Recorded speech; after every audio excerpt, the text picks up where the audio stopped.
कृष्ण कृष्ण हरे हरे राम राम राम हरे हरे हरे कृष्ण कृष्ण कृष्ण हरे हरे गोपिका जीवनस्मरणं गोविंदा सद्गुरुनाथ महाराज की जय। नमो नमः सद्गुरुभ्यो नमो नमः। नमो नमः सद्गुरुभ्यो नमो नमः। हरे रामेति कृष्णेति नाम संकीर्तनं सदा लोकक्षेमाय कुर्वन्तं प्रेमिकं सद्गुरुं भजे। जन्माद्यस्य यतोऽन्वयादितरतश्चार्थेष्वभिज्ञस्वराट् तेने ब्रह्महृदाय आदिकमये मुख्यन्ति यत्सूरयः तेजो वायुर्दां यथा विनिमयो यत्र त्रिसर्गो मृषा धाम्ना स्वेन सदा निरस्तभवं सत्यं परं धीमहि धर्मप्रोचितमीतमोऽत्र परमो निर्मत्सराणां सदा वेद्यं वास्तवमत्रमस्तु शिवदं तापत्रयोन्मूलनं श्रीमद्भागवते महामुनिकृते किं वा परैरीश्वरः सत्यो नित्यवरुध्यते प्रकृतिभिः शुश्रूषितं तक्षणात्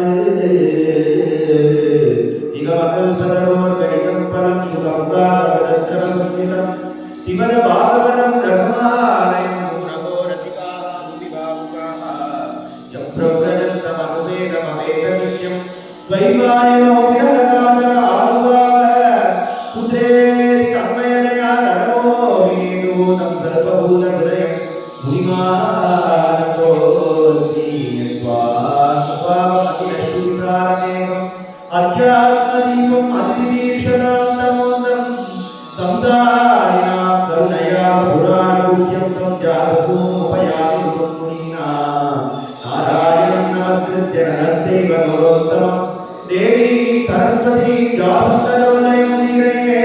कृष्णाय वासुदेवाय देवकी नन्दनाय च नन्दगोपकुमाराय गोविन्दाय नमो नमः। नमः पङ्कजनाभाय नमः पङ्कजमालिने नमः पङ्कजनेत्राय नमस्ते पङ्कजाग्रे करकल्पितगम्यमाश्रयेण करुणारसमुदितान्तरङ्गं कमलायतलोचनं कुमारो कमनीयकटारसं मुकुन्दं प्रेमवान् सद्यसम्पूर्णप्रमोदाकुललोचनं कृष्णस्य पितरौ वन्दे श्रीयशोदाब्रजेश्वरौ। जयतु जयतु नित्यं गोकुलं दिव्यधामन् जयतु जयतु रामो रोहिणीनन्दनश्च जयतु जयतु जयो भक्तभोलाहरो जयतु जयतु लोके व्यासपुत्रस्य वाणी गोविन्दनिजभक्तेन प्रेमिकेन्द्रेण कीर्तितं गोकुलसततं भूयात् सर्वमङ्गलसिद्धये। जय जय देवा जय जगन्नाथ जय जय देवा जय जगन्नाथ जगदलोचना जय जनार्दना जगदलोचना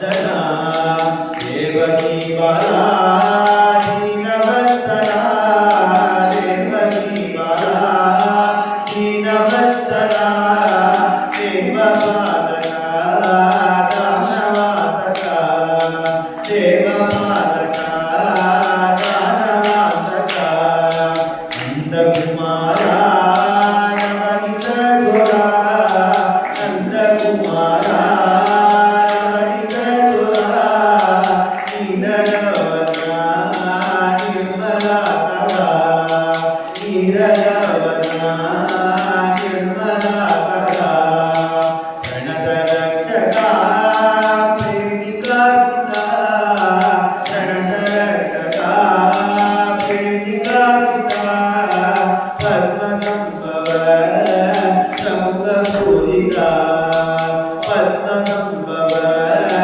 प्रमुखपूजिता। जय जय देवा जय जगन्नाथ जय जय देवा जय जगन्नाथ जलजलोचना जय जनार्दना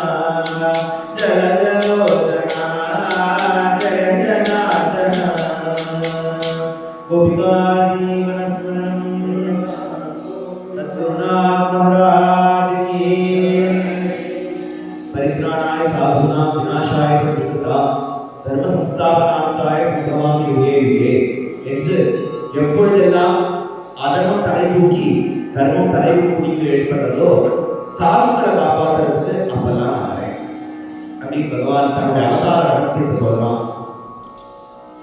முக்கியமா அதுல சாது பரித்ராணம் தான் முக்கியம். தர்மத்தை ஸ்தாபிக்கிறதுக்கும் அது முக்கியம் தான்.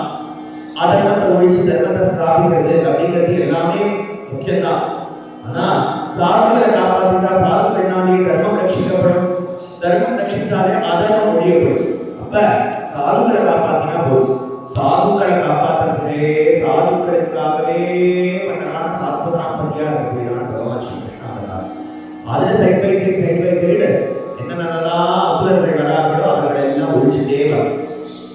அவ்வளவு அசுரர்கள் ராமாவதாரம் போல ஏதோ யுத்த காலத்துக்கு தனியா போட்டு அப்புறம் தான் அவர்கள் எல்லாம் அழிச்சார்கள் இல்லாதபடிக்கு பிறந்த குழந்தையா தொட்டில இருக்கும்போது 6வது நாளிலிருந்து ஆரம்பிச்சு பூதனையிலிருந்து சகடாசுரன் 45வது நாள் சகடாசுரன் தான் சொன்னோம்.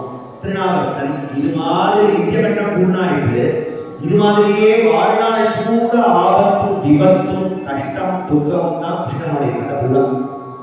என்ன பிறந்ததே ஜெயில அப்பா அம்மா கைகளுக்கு கால்களோட அடுத்த வேலை என்ன பண்றதுன்னு தெரியாத அங்கேருந்து வந்து கொண்டுடுவாங்கிற உயிர் பயம். கம்சன் வந்து கொண்டுடுவாங்கிற உயிர் பயம். அந்த உயிர் பயத்துக்கு எங்கேயாவது குழந்தைய காப்பாற்றமே ராத்திரியோட ராத்திரியா எங்கேயும் இருட்டிலேயே கொண்டு எங்கேயோ மாட்டு விடாத கூட மாட்டு விடாத வந்து ஏதோ அனாத மாதிரி அந்த குழந்தைய அங்கேயும் போடவே அந்த குழந்தையும் அந்த இடத்துல சந்தோஷமா அப்படி ஆகிட்டே நம்ம வாழ்க்கை அப்பா அம்மாவை எடுத்துட்டோமே இப்படி ஆகிட்டே நிலைமை இப்படி ஆகிட்டேங்கிற எந்த விதமான கஷ்டமும் இல்லாத ஆயர்களோட ஆயர்களா சேர்ந்து அங்கே சந்தோஷமா அவர்களை எந்த ஊரை அவன் அட்டி படைச்சானோ எந்த ஊரை அவன் வாழணுங்கிறதுக்காக வந்து சேர்ந்தாலும் அந்த ஊருக்கும் அந்த ஜனங்களுக்கும் ஏதாவது ஒரு ஆபத்து வந்தா கூட எல்லாரையும் பரிஞ்சிட்டு போய் காப்பாற்றும். தஸ்மாத் அக்ஷரம் கோஷம் மன்னாதம் அப்பரிக்கிரமம் கோபாயே மாம்சயோகேன சோயமே பிரதம் ஆர்த்தா அப்படின்னு எப்படி பகவான் ராமச்சந்திர பிரபு சகதேவ பிரபன்னாய தவாஸ்மீதி சயாசதே அபயம் சர்வபூதேபியோ ததாம் ஏகமே பிரதம என்னை ஒரு தடவை யாரும் ராமா நான் உன்னை சேர்ந்தவன் அப்படின்னு சொன்னாலும் அவர்களை காப்பாற்ற வேண்டியது எப்பொழுது. இதனால் தஸ்மாத் அக்ஷரம் கோஷம் மன்னாதம் அப்பரிக்கிரமம் கோபாயே மாம்சயோகேன சோயமே பிரதம் ஆர்த்தா. இது என்னுடைய பிரதம் போல. என் பிரதம் என்னன்னா என்னை அண்டியவர்களை நான் கைவிட மாட்டேன். என்னை அண்டியவர்களை ஒரு நாள் ஒரு நேரம் ஒரு நிமிஷம் தான் நான் அவர்களை அழவிட மாட்டேன். அப்படிங்கிறதுனால மழை பொழுதுக்காக மலையே தூக்கி அவர்களை காப்பாற்றினான். காட்டு தீ வந்த போது அதையும் காட்டு தீயும் பருகினான். அங்கேயும் காளியனால எல்லாரும் விஷபாலையினால குழந்தைகள் எல்லாம் இறந்து போகவே அந்த காளியின் தலையிலையும் ஆடி அந்த காளியை விரட்டினான். கோபுரத்துக்கு என்னென்ன ஆபத்துகள் அரிட்டாசனாலேயோ கேசினாலேயோ பல ஆபத்துகள் இருந்த போதிலும் அந்த ஆபத்து வந்து தீர்க்கிறதுனால கலங்கி போய் அப்பா பாப்பா எவ்வளவு மசமசமசன் மழை காலத்துல இருக்கிற சுல்தான் போல இது எல்லாமே நம்ம வச்சிருக்கே அப்படின்னு அங்கே ஒரு பிரதாபம் கிருஷ்ண பிரதாபா அப்படின்னு ஒரு அத்தியாயம் கிடையாது. சிறு சிறு சிறு சிறு சிறு பூரா அந்த வாழ்க்கையை பூரா நடத்தி போற விதமே எந்த இடத்துலையும் சோறுதோ அது உட்கார்ந்த பழக்கமே நம்ம குழந்தைக்கு தன்னை அண்டிவர்களை எல்லாரையும் காப்பாற்றிட்டு தானும் சந்தோஷமா இருந்துட்டு அதனாலே கிருஷ்ணன் இல்ல அப்படின்னு ராமர் அழகார். ஆனாலும் கிருஷ்ணன் எல்லாம் அழ வேண்டியதுதான் கதை பூரா பார்த்தா அழ வேண்டிய இடங்கள் தான் பல உண்டு. ஆனா எதையுமே அது மாதிரி ஆக்கிக்காத சந்தோஷமா லீலா புருஷனா ரசிகனா எல்லாத்தையும் ரசிச்சுட்டு போவான் பகவான். எல்லாத்தையும் ஒரு புஷ்பத்தை விட ரசிப்பான். அங்க இருக்கிற இயற்கையை ரசிப்பான். எல்லாத்தையும் ரசிகனா ராசவிகாரியா அங்கே ரசிக்க மனோகரனா ரசிக சேகரனா அவ்வளவு ஒரு நாகரிகனா. அவன் பண்ணது எல்லாமே நாகரிகம். அவனுடைய அலங்காரம் நாகரிகம். அவன் மதுரம் எல்லா அதரம் மதுரம் பதரம் பதரம் மதுரங்கிற மாதிரி எல்லாமே மதுரமா இருக்கிற மதுராதிபதேகே அகிலம் மதுரம் அப்படின்னு இருக்கபடி கண்ணனுடைய எல்லாமே அவ்வளவு நாகரிகமாகவும் அட்ராக்ட் பண்றதாகவும் எல்லாமே கிருஷ்ணாவதாரங்கிறது சொல்லி மாறா. கிருஷ்ணாவதாரங்கிறது எல்லா அவதாரங்களையும் தூக்கி சாப்பிடாம இருக்கிறதான ஒரு அவதாரமா இருக்கு. அதுல முக்கியமான கம்சன் என்கின்ற அசுரனுக்கு அசுராம்சமா காலநேமி என்கின்ற அசுராம்சமா தோன்றினவன் தான் கம்சன். அந்த கம்சனை அழிச்சு கம்சனுக்கு அடங்கினா அத்தனை துஷ்ட பசங்களான ராஜாக்களும் அடங்கியிருக்காங்க. ஜராசந்தன் பெரிய துஷ்டன். அந்த ஜராசந்தனும் கம்சனுக்கு அழகிதான் இருக்கான். மற்ற என்னென்னலாம் அசுரர்கள் இருக்காளோ, அந்த பூதனை, கேசி, அதிட்டாசுரன், சண்டாசுரன், எல்லா அசுரர்களும் அத்தனை பேரும் கம்சன் கீழே தான் இருக்காங்க. கம்சன் கீழே தான் அத்தனை அசுரர்களும் எல்லாருமே பயந்து இருக்காங்க. அப்ப கம்சனுக்கு இந்திராதி தேவர்களே பயந்து ஓடிட்டு இருக்காங்க. கம்சனை பார்த்து திட்டமிட்டது தெரியாம எல்லாரும் போர் புறமுதுகிட்டு அடிச்சு ஓடிட்டு இருக்கார்கள். ராவணனுக்காக தபஸ் பண்ணி 10 தலையும் அறுத்து ஹோமம் பண்ணி சம்பாதிச்சதான பலம். இரண்யகசிபுக்கு உடம்பே வருத்தி குத்து கரையா வைக்கிற அளவுக்கு தபஸ் பண்ணி பிரம்மாண்டேந்து வாங்கினதான பலம். அப்படி ஒரு பலம்.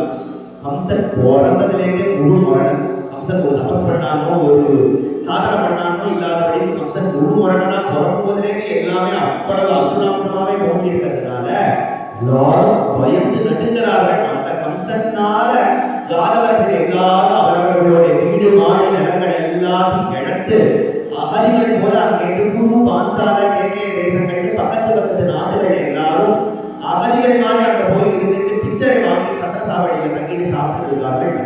இருக்க வேண்டியதான யாதவர்கள் எல்லாரையும் கெடுத்தான். அத்தனை பேரும் போத தேசத்து ராஜாங்கிற பேர்ல தன்னுடைய அப்பாவே சிறை வச்சான்.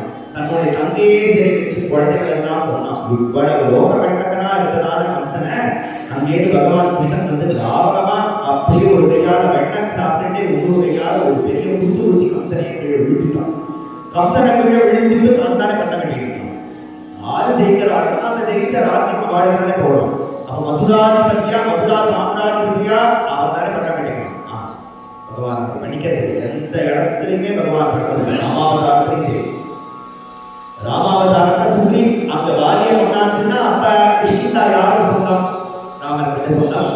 ஆனா சுக்ரி சொல்றார் ராவணனை ஜெயிச்சுட்டார். ஆனா ராவணனை ஜெயிக்கிறதுக்கு முன்னாடி விபீஷணன் சரணாகதி பண்ணும்போது அங்கே வந்து இங்கா விபீஷணா இங்கா சாம்ராஜ்யம் அப்படின்னு அப்பயே கடல் கரையிலேயே கடல் ஜலத்தினால விபீஷணனுக்கு பட்டாபிஷேகம் பண்ணி அபிஸ்வர்ணமயி லங்கா நமே லட்சணம் வச்சது.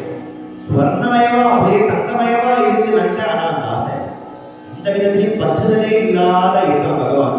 அதே போலதான் கிருஷ்ணாவதாரதி மதுரையில கம்சனை பண்ணா உக்ரசேனா தன்னோட தாத்தாவை பண்ணி வச்சு. அது மாதிரி பூரா எல்லாம் யாரெல்லாம் பண்றான். நரகாசுரனை பண்ணா நரகாசுரனோட பிள்ளைக்கு பட்டாபிஷேகம் பண்ணி வச்சான். ஜராசந்தனை பண்ணா ஜராசந்தனுடைய பிள்ளைக்கு பட்டாபிஷேகம் பண்ணி வச்சான். அது மாதிரி எல்லா ராஜ்யத்தையும் நான் எடுத்துக்க வேண்டியிருக்க ராஜ்யத்துல பட்டதலே இல்லை பகவான். அவன் மண்ணாசையே கிடையாது. எல்லாத்தையும் அதாவது யாராருக்கு சேரணும் அது தர்மத்தை தான் காப்பாற்றனை தவிர புடிக்கிறது அனெக்ஸ் பண்ணிக்கிறது எந்த விதத்திலையும் பகவான் சந்தோஷமே. புடிங்கி வச்சு நம்மளுடைய ராஜ்யத்தை எல்லாத்தையும் ஒன்றாகிறதுனால என்ன பிரயோஜனம்? அத்தனை ராஜாக்களும் தர்மிஷ்டர்களா தார்மீகர்களா இதுதான் பகவானுடைய கடை. தர்மத்தை ஸ்தாபிக்கிறதுக்காக தான் வந்திருக்கானே தவிர அத்தனை ராஜ்யத்தையும் நான் ஆளணுங்கிறது எதுவுமே பகவானுடைய எண்ணமே இல்லை. அப்படி இருக்கிறதுனால உத்தரசேனரான தாத்தா அவர் கொஞ்சம் கூட எந்த விதமான பலமும் இல்லை, எந்த வித தைரியமும் இல்லை. ஆனா அந்த உத்தரசேனரை பட்டாபிஷேகம் பண்ணி வச்சுட்டு தன்னோட அப்பா அம்மாவை விடுவிக்கலாமான்னு உத்தரசேன மகாராஜா பரிஷன்வான்னு விடுவிக்கிறான். அப்புறம் வசுதேவ தேவகி விடுவிச்சு அவர்களை நல்லபடியா ஆக்கி அத்தனை யாதவர்களுக்கும் இழந்ததான அவர்களுடைய சொத்தெல்லாம் திருப்பி கொடுத்து மாநில நலங்கள்லாம் கொடுத்து யாதவர்கள்லாம் மதுரையில வாழ வைக்கிறான். தான் போய் அதுக்கப்புறம் சாந்திமணி குருகுலத்துல பாடசாலையில எடுத்துக்கிறான். படிச்சுட்டு சாந்திமணிக்கும் அங்கே சாந்திமணிக்கு குருதட்சணையா ஏதாவது கொடுக்கணும். யார் 8 நாள் படிச்சோம், அதனால குருதட்சணையா என்ன கொடுக்கலாம் அப்படின்னு ஒரு சாந்திமணி மகரிஷியோடைய அந்த பத்தினி சொல்றாளா தன்னுடைய 12 வயசு பையன் 12 வருஷத்துக்கு முன்னாடி பிரபாச கஷேத்திரங்கிற அந்த இடத்துல சமுத்திரத்துல ஸ்நானம் பண்ண போகும்போது கடல்ல அடிச்சு போயிட்டான். அந்த பையனை எப்படியாவது வீட்டுக்கு கொண்டு தர முடியுமா? இது என்ன சாதாரண ஏதாவது அதெல்லாம் வாங்கி கொடு இதெல்லாம் வாங்கி கொடுக்குற மாதிரி 12 வருஷத்துக்கு முன்னாடி 12 வயசு பையனா இருந்த தன்னோட பையன் சமுத்திரத்துல ஸ்நானம் பண்ணும்போது போயிட்டான். அந்த பையனை எப்படியாவது வீட்டுக்கு கொண்டு வர முடியுமான்னு கேட்கிறாள் அந்த குரு மாதா சாந்திமணி மகரிஷியோடைய பத்னி. அதை கேட்டதுக்கு பகவான் அங்கே தாராளமா ஒரு கர்த்தம் அகர்த்தம் அந்நியதாகத்தும் பண்ணக்கூடியதான சக்தி உடையதான பகவான் அங்கேருந்து அந்த பிரபாச கஷேத்திரத்துல சமுத்திர தீரத்துக்கு போய் சமுத்திரத்துக்குள்ள இறங்கினான். சமுத்திர ராஜாவே ஆண போடலாம், என்னுடைய குருபுத்திரன் எங்க போனான் அப்படின்னு சமுத்திர ராஜா அங்கே நடுங்கிட்டு பகவான் முன்னாடி வந்து நின்று நான் எதுவும் பண்ணல, சமுத்திரம் ஒண்ணு அவன் இழுத்து போல இந்த சமுத்திரத்துக்குள்ள ஒரு அசுரன் பஞ்சதனங்கிற அசுரன் இருக்கான். அந்த பஞ்சதனம் தான் இங்க யாரெல்லாம் குடிக்க வராங்களோ அந்த பஞ்சதனம் தான் அப்படி உள்ளே இழுத்து அவர்கள் எல்லாம் கொண்டுடலாம் அப்படின்னு பகவான் உள்ள இறங்கி அந்த பஞ்சதனனை கொல்றதுக்காக அங்கே வந்து பஞ்சதனன் தலையில இருக்கக்கூடிய சங்கம் எடுத்து பஞ்சதனனுக்கு சிக்ஷிச்சான். அப்ப பஞ்சதனனும் அவன் சாப்பிடு, பஞ்சதனனையும் அவன் இல்ல குருபுத்திரன் இல்ல அப்படின்னு அந்த பஞ்சதனன் தலையில இருந்ததான சங்கு அதை கைப்பற்றினதுனால தான் பகவானுடைய சங்குக்கு பாஞ்சதன்யம் அப்படின்னு பாஞ்சதன்யமும் பல்லாண்டே அப்படின்னு பாடுறாங்க. அந்த பாஞ்சதன்யத்தை எடுத்துக்கொண்டு யமலோகத்துக்கே போயிடுவாங்க பகவான். முன்னாடி இருக்கிற கதையெல்லாம் என்னென்னு கொஞ்சம் ஞாபகம் இருந்தா, வருணலோகத்துக்கு போய் நந்தபாபாவை திரும்பி மீட்டி எடுத்துருக்கலாம். வைகுண்டத்துக்கே போய் ஆதரவர்களுக்கு அத்தனை பேரும் அந்த ஆயர்களுக்கு அத்தனை பேரும் வைகுண்ட தரிசனமே பண்ணி வைக்கலாம் அப்படின்னு ஒன்று சொல்லிட்டு இருக்கும்போது அக்னிய அப்படியே லாபகமா ஏதோ சாப்பிடி ஜிலேபி சாப்பிடுறது போல எடுத்து அக்னியே எடுத்து வாய சாப்பிடலாம். இந்திரனை அந்த கோவர்தன பர்வதத்துல உட்கார்ந்துட்டு 7 நாள் மழை பொழிஞ்ச போதிலும் அவனுடைய கர்வத்தை நீக்கி மலையே மழை வச்சு இந்திரனுடைய கர்வத்தை நீக்கினான். இது மாதிரி தேவர்கள் எல்லாம் அவன் முன்னாடி அப்படியே வந்து நிக்க பகவான் இப்ப எப்ப பட்டணத்துக்கே போயிட்டான். சம்யமினி பட்டணம் என்கிட்ட யமதர்மராஜாவோட பட்டணத்துக்கு அங்க போய் யமதர்மராஜாவோட லோகத்திலே அங்கே வாசல் நின்று சங்க ஊதுறான். எவன்டாது எவராது போனாலும் சமூகத்துக்கு வருவான். நம்ம உலகத்திலே யமலோகத்திலே எவன்டா அந்த சமூகத்தை நான் ஏன் வெளியே யமதர்மராஜா பார்த்தா பகவான் ஸ்ரீ கிருஷ்ணன் பார்த்தோடனே அங்கே யமதர்மராஜா ஓடி திருவடியில விழா விழுந்தோடனே அங்கே பகவான் கேட்கிறா என் குருபுத்திரன் உண்டா? அவனுக்கு ஆயுசு முடிஞ்சு போச்சே அவனுக்கு. நான் சொல்றேன் ஆணை கொண்டு வா, என் குருபுத்திரனை கொண்டு வா, அக்ஷாசன பஸ்கர் என்னோட ஆணை குருபுத்திரனை கொண்டா அப்படின்னு அந்த குருபுத்திரனை கொண்டு வந்து நிறுத்தினா அவனுக்கு 12 வருஷத்துக்கு முன்னாடி காணாம போன 12 வயசு பையன். அப்ப இப்ப கொண்டு வரணும்னா 24 வயசு. 24 வயசு பையனுக்கு 12 வயசு அறிவு இருந்தாங்க ஒரு பிரயோஜனம் இல்லை. அடுத்த பாடசாலையை அவன் நடத்த வேண்டியிருக்கும். சாந்திபுரி மகிழ்ச்சியோட பாடசாலையை அவன் தான் எடுத்து நடத்த வேண்டியிருக்கும். அவனோட கவலையா பகவானுக்கு. அதனால 24 வயசுக்கு அவனுக்கு என்னென்னலாம் அறிவு தன்னுடைய குரு அத்தனைக்கு சொல்லி கொடுத்தாரோ அது எல்லாம் கட்டாட்ச மாத்திரத்தினால பகவான் அத்தனையும் அவனுக்கு எல்லாத்தையும் வர வச்சு அங்கே குருபுத்திரனை கொண்டு வந்து சாந்திபுரி மகிழ்ச்சி கொண்டு ஒப்படைச்சு நமஸ்காரம் பண்ணிட்டு பிரார்த்தனை பண்ணிக்கிறான பகவான். நான் பாடசாலையில ரொம்ப விஷமத்தனமா விளையாட்டா அங்கே மாடி வச்சுட்டு கலிகா வச்சுட்டு ஏதோ சந்தோஷமா அப்படியே உல்லாசியா கொண்டு போயிட்டேன். எனக்கு நீங்க சொல்லி கொடுத்த பாடமெல்லாம் எப்பயும் மறக்காத ஃப்ரெஷ்ஷா அப்ப கத்துட்டது போல எனக்கு எப்பயுமே இருக்கணும்னு நீங்க ஆசீர்வாதம். செத்து போன பையனை திரும்பியும் கொண்டு உயிரோட கொண்டு வந்து தன் கண்ணு முன்னாடி நிறுத்தி அவருக்கு அத்தனை ஞானத்தையும் கடாட்சத்தினால உண்டாகிட்டு பகவான் திருவடியிலையும் விழுந்து நமஸ்காரம் பண்ணி பிரார்த்தனை பண்ணிக்கிறான். எனக்கு எதுவுமே அனுகிரகத்தினால நல்லது நடக்கணும் அப்படின்னா என்ன காமிக்கிறான்? பகவானாவே இருந்த போதிலும் குரு அனுகிரகங்கிறது எவ்வளவு முக்கியம். அதனால பின்னாடி விஜயன் சொல்லும் போது அந்த குரு அனுகிரகத்தினால்தான் விஜயனா நீயும் நல்லா இருக்க, வாழ்க்கையில நானும் நல்லா இருக்கேன் அப்படின்னு பகவானே அவதாரம். ராமாவதாரம்னா வசிஷ்டருக்கு ஒரு குரு, கிருஷ்ணாவதாரம்னா சாந்திபதி கர்காச்சாரியர் குரு. குருவோடைய முக்கியத்துவம் எவ்வளவு காட்டாது இந்த மாதிரியான கட்டங்கள் தான். அப்புறம் மதுரையில வந்து உக்ரசேன ராஜ்யத்திலேயே அங்கே கண்ணனுமே முடிசூடா கண்ணனா இருந்திருக்கான். உக்ரசேனால ஒன்றும் பண்ண முடியாது. அப்படி இருக்கும்போது கண்ணனை திருப்பி மதுரையில இருக்கிற பகவான திருப்பி கொச்சுல எடுத்து ஜனாசந்தன் தாக்கவே அங்கே கண்ணனோட போட்டி போடலாம். ஏன்னா கம்சனோட மாமனாராக போயிட்டாங்க. தன்னுடைய பெண்களுக்கு இப்படியான ஒரு அவலநிலையை ஏற்படுத்தினாமே அப்படிங்கிறதுனால கம்சன் அந்த ஜனாசந்தன் திருப்பி படையெடுத்து வந்து கண்ணனை தாக்கவே மதுரையை காக்கலாம். மதுரையை காக்க ஒரு தடவையா 2 தடவையா 18 தடவை காக்க ஒரு தடவை 32 அக்ஷௌணி. பாரத யுத்தமே பூரா 18 அக்ஷௌணி சைன்யம் தான். அதாவது கௌரவர்கள் பக்கம் 11 அக்ஷௌணி, பாண்டவர்கள் பக்கம் 7 அக்ஷௌணி சைன்யம். ஆனா இவர் 32 அக்ஷௌணி சைன்யத்தோட வருவாங்க. அத்தனை அந்த சைன்யத்தில் இருக்கிற அத்தனை பேரும் எல்லாருமே துஷ்டர்களாம். அத்தனை எங்கெங்கெல்லாம் உலகத்துல துஷ்டர்கள் இருக்கா அப்படிங்கிறத திரட்டி கொண்டு வருவானா பகவான். அங்கே அத்தனை துஷ்டர்களையும் பகவானுடைய பானத்துக்கு அங்கே சமர்ப்பிச்சா எல்லாம் அங்கே போய் எல்லா துஷ்டர்களையும் அங்கே அழிச்சு கும்பாரம் அழிக்காதபடிக்கு எல்லா துஷ்டர்களையும் எல்லா அசட்டுகளையும் அன்பாயுசங்களையும் கொண்டு வந்து அங்கே கண்ணனுடைய திருவடியில கொண்டு போடுவாங்க. ஒரு தடவையே திருப்பி விடுவானே. ஒரு தடவை 2 தடவை 3 தடவை 17 தடவையா விடுவான் திருப்பி உயிரோட. ஒரு தடவையான ஜனாசந்தன் அழிச்சிருக்கலாம் இல்லையா? அது எதுக்காகன்னா எங்கெங்கெல்லாம் எந்தெந்த மூலையில திண்ணையில எங்கெங்கெல்லாம் அந்த காரியம் ரெண்டு. அதனால நம்மளா போய் போய் போய் போய் எல்லாரும் கண்டு வச்சு அடிக்கிறத விட்டு ஜடாசந்தன் ஒத்தனை விட்டு வச்சான்னா அத்தனை காலி பயணி பிடிச்சு விட்டுருவான். அத்தனை உண்டாசியம் பிடிச்சு வச்சான்னா ஒரு ஜடாசந்தன் வந்து பின்னாடி எல்லாரும் வரவே அவர்களெல்லாம் அழிச்சுடலாம் அப்படின்னு இருக்க. ஒரு தடவை ஜடாசந்தன் படையெடுத்து வரும்போது பக்கத்து தேசத்து ராஜாக்களான யவனர்களுடைய ஹெல்ப் நாடி காலையவன் என்கின்ற ராஜாவோட அங்கே வந்து முற்றுகையிட பகவான் யுத்தத்துக்காக தயாராகவே இல்லை. யுத்தத்துக்கு வா அங்கே கோட்டை வாசல்லேருந்து கத்தலாம் காலையவனும் அந்த காலையவனும் ஜடாசந்தனும். பகவான் அங்கேருந்து ஆயா ஒரு தாமரை பூமாலையை போட்டு அங்கேருந்து வெளியில ஆயா கையை வீசி நடந்து வரான். என்ன திருப்பதியாடா இருக்கு. யுத்தத்துக்கு வந்தா அங்கேருந்து பானத்தை எடுத்து வந்து பில்ல எடுத்து வருவான். பார்த்தானா மாலையை போட்டு ஏதோ கல்யாணத்துக்கு போற மாதிரி போட்டு இருக்காம்பா அப்படின்னு. நில்லுடா நில்லு கண்ணா நில்லு, என்னோட போட்டி போடுறதுக்கா வா, யுத்தம் பண்ணுறதுக்கா வா அப்படின்னா பகவான் அங்கேருந்து யுத்தத்திலேயே யுத்த காலத்துல இருக்காம ஓடுறான். அதனாலதான் துவாரகையில இன்னைக்கும் டாக்கு துவாரகையில ரணச்சோடு ராய் அப்படின்னு பகவானுக்கு பேர். ரணத்திலேருந்து கடத்தி போனதான் பகவான் ரணச்சோடு ராய் அப்படின்னு பேர் பகவான். அந்த ரணத்திலேயே தான் அங்கேருந்து கடத்தி போனோடனே அந்த காலையவனுக்கு நினைப்பா என்ன கண்டு பயந்து ஓடுறான் கண்ணன். கண்ணனுக்கு எல்லா பிளானும் வேற. கண்ணா அங்கே ஓடி ஓடி ஓடி ஓடி வந்து அங்கே ஒரு குகை, அந்த குகைக்குள்ள ஒருத்தர் படுத்துட்டு இருக்கார்.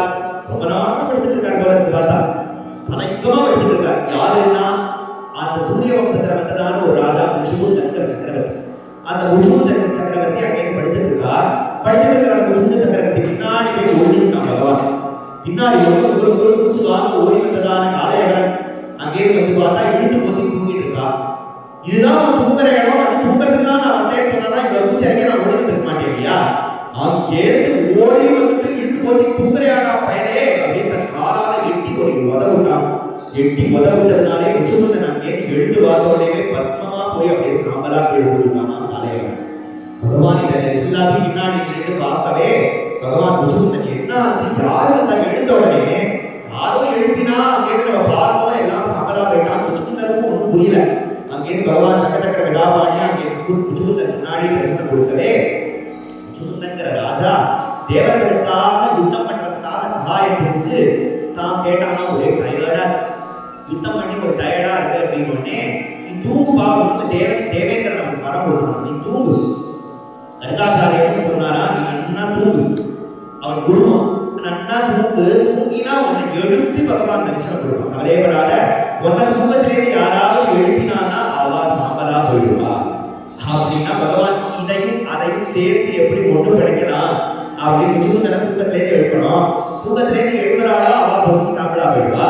அதனால எந்த அல்பாசு பொசுக்கி சாம்பலா போனா பரவாயில்லன்னு நினைச்சுவாங்க. இந்த காலையவனுக்கு போனா பரவாயில்ல, முச்சுமுந்தனை எட்டி உதச்சதுனாலே சாப்பிடும் அப்படிங்கிறதுனால தங்கிட்டா விசாரம் பண்ணாங்கிறதுனால சாப்பிடுங்கிறது இல்லாதபடிக்கு இந்த காலையவன் முச்சுமுந்தனை எட்டி உதச்சதுனாலே சாப்பிடுங்கிறதுனால முச்சுமுந்தனை இங்க வர வச்சு அந்த காலையவனை இங்க வர வச்சு முச்சுமுந்தனை எழுப்ப விட்டு அங்கே முச்சுமுந்தன் பார்க்கவே அந்த காலையவனை பொசுக்கி போக முச்சுமுந்தன் அங்கே பகவான் பிரார்த்தனை பண்ணி உன்னுடைய தாசியத்தை எனக்கு கொடு, உன்னுடைய பாத சேவையே எனக்கு வேணும், இங்கேயே உட்காந்து உனக்கு நான் கால் பிடிச்சிடுறேன் அப்படின்னு பகவான் பார்த்தா இங்கே வேண்டாம், நீ பதிரிகாசிரமத்துக்கு பதிரிநாராயண பெருமாளுக்கு போய் பாத சேவை பண்ணிட்டு நான் இப்போ கிளம்பி போகணும், எனக்கு டைம் ஆயிடுச்சு அப்படின்னு அங்கே பகவான் கிளம்பி போக மதுரையிலேருந்து அங்கே பகவான் கிளம்பி அந்த ஜராசந்தன் அப்பையும் விடாத பகவானுக்கு உயிரோடு அங்கே மலை மேல இருக்கும்போதே பகவானுக்கு நெருப்பு வைக்க பகவான் மலை மேலேயே இருந்துட்டே கோமந்த பர்வதத்திலேருந்து அப்படியே ஆகாச மார்க்கமா பலராமனும் கண்ணனும் அங்கே துவாரகை என்கின்ற நகரத்தை நிர்மாணம் பண்ணாங்க விஸ்வகர்மானால ராத்திரியோட ராத்திரியா சமுத்திரத்துக்கு மத்தியில ஆனந்த தேசங்கிற ஐலண்ட் மாதிரி யாருமே உள்ள நுழையாதபடி அங்கே சமுத்திரத்து மத்தியில பெரிய நகரத்தை அமைச்சிட்டு ராத்திரி எல்லாரும் மதுரையில தூக்கிட்டதான யாதவர்கள் எல்லாம் காத்தால கண்ணு முடிச்சு விழுந்து பார்த்தா எல்லாரும் துவாரகையில இருக்காங்க. துவாரகையில இருக்க அத்தனை பேரும் அங்கே துவாரகையில வீடு மாடு நிலங்கள்லாம் எல்லாம் சந்தோஷமா இருந்துட்டு இருக்கும் போது எல்லாரும் கிரகப்பிரவேசம் கொண்டாட தேவகி அம்மாவும் வசுதேவர்களும் நம்மளும் கிரகப்பிரவேசம் கொண்டாட வேண்டியதான் துவாரகையில.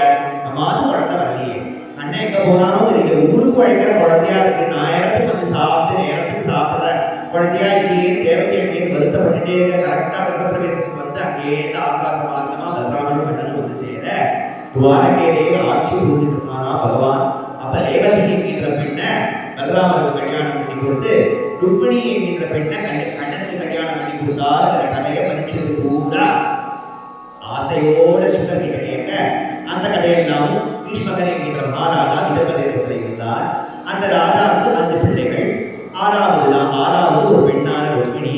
அந்த பெண்மணி சின்ன வயசுலேருந்தே அப்பாவோடையே சத்சங்கத்துல எல்லாம் அனுபவிச்சுட்டு இருந்தவள். ஒரு நாளைக்கு அழகா வீணை வாசிச்சுட்டே தோட்டத்துல உட்கார்ந்துட்டு இருக்காள். உட்கார்ந்துட்டு இருக்கும்போது ஆகாசமானமா நாரதர் அப்படியே போயிட்டு இருக்கார்.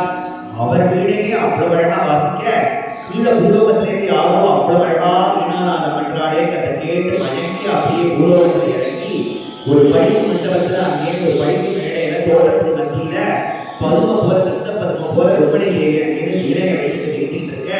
அதை கேட்டு நாரதருக்கு ஒரே ஆனந்தம், அவ்வளவு சந்தோஷம். ருக்மிணி தேவி கண்ணனை பார்த்து நாரதரை பார்த்து நமஸ்காரம் பண்ணி அங்கே கேட்கிறாரு, என்னமா ருக்மிணி, என்னமா இவ்வளவு அழகா வாசிக்கிறியே அப்படின்னு உடனே மனசார நாரதர் நினைச்சுக்கிறாராம், இந்த வீணைக்கு அந்த ஃப்ளூட் தான் சரியா இருக்கும் அப்படின்னு பகவானை பத்தியே நாரதர் நிறைய பகவத் குணங்கள்லாம் சொல்ல ஆரம்பிக்க நாரதர் வாக்குனால ருக்மிணி பகவானுடைய குணங்கள்லாம் கேட்டு கேட்டு கேட்டு கேட்டு பகவானுடைய கல்யாணம் பண்ணிட்டா. மாடிடவருக்கு பேச்சுப்படை வாழவில்லை கண்டாய் நம்மதனே அப்படின்னு நாச்சியார் எப்படி சொல்றாரோ ஆண்டாட்டு இருப்போம், கோபாலனுக்கு ஆண்டாட்டு இருப்போம். அந்த நாச்சியார் சொல்றா, நான் மானிடருக்கு சாதாரண ஒரு மனுஷனுக்கு கல்யாணமே பண்ணிக்க மாட்டேன், கல்யாணம் பண்ணிட்டா கோபாலமேவ தெய்வதம் பரமோமன்யே கோபாலமேவ தெய்வதம். நாராயண தீர்த்தர் பாடுறாரு, கோபாலன் தான் கல்யாணம் பண்ணிப்பேன், சிசுபாலனை கல்யாணம் பண்ணிக்க மாட்டேன், எந்த பூபாலனா இருந்தாலும் கல்யாணம் பண்ணிக்க மாட்டேன் அப்படின்னு அப்படி சொல்லவே அந்த சிசுபாலனுக்கு நிச்சயதார்த்தம் ஏற்பாடு பண்ணார் ருக்மிணி அப்பாலாம்.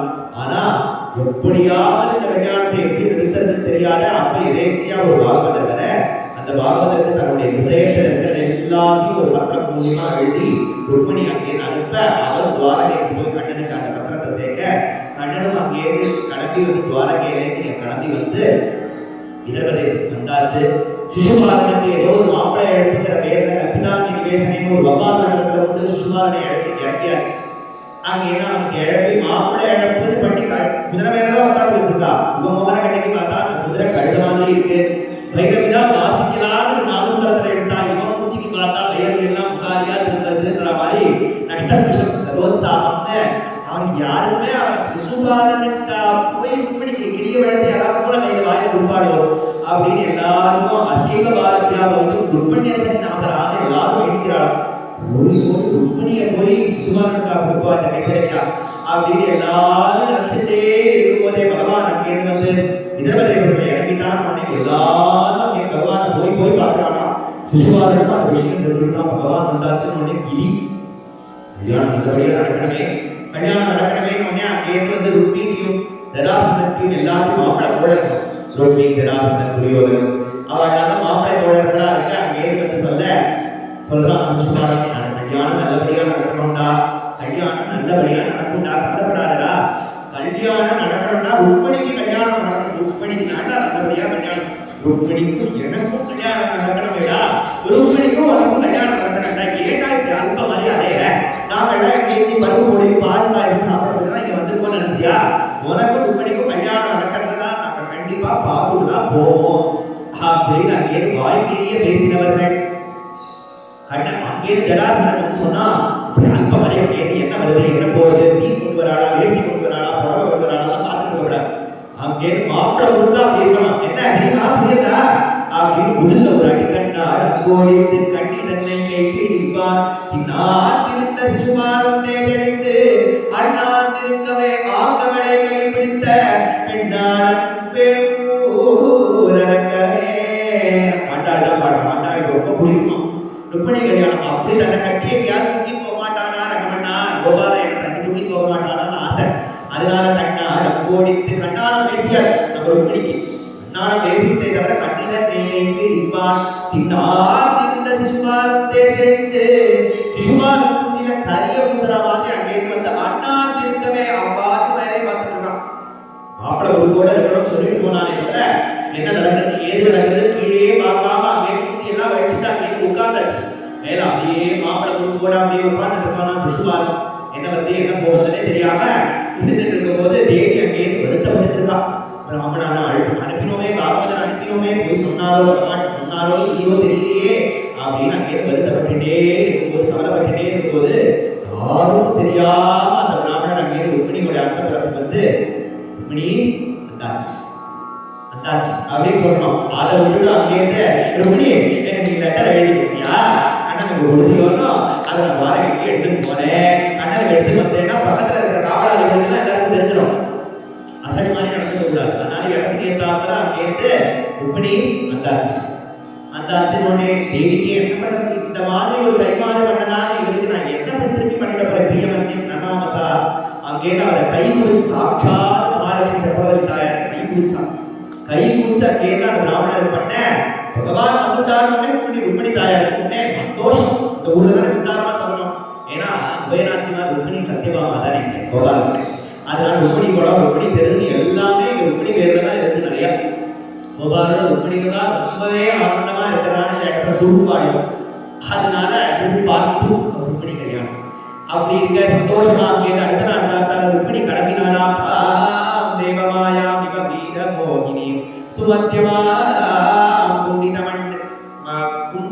மண்டனா ஷாமாமி தன்மார் பிதரன்ன மேகலாயா சுமத்தியமா குண்டல மண்டிதானனா சுஜிஸ்மிதா பிம்ப பதாதரத்யுதிஹி ஷோணாயமானத்பித குண்ட கும்மலா பதாசரந்தி கலஹம்சகாமினி சிஞ்சத்கலாநூபுரநாமயோதினா.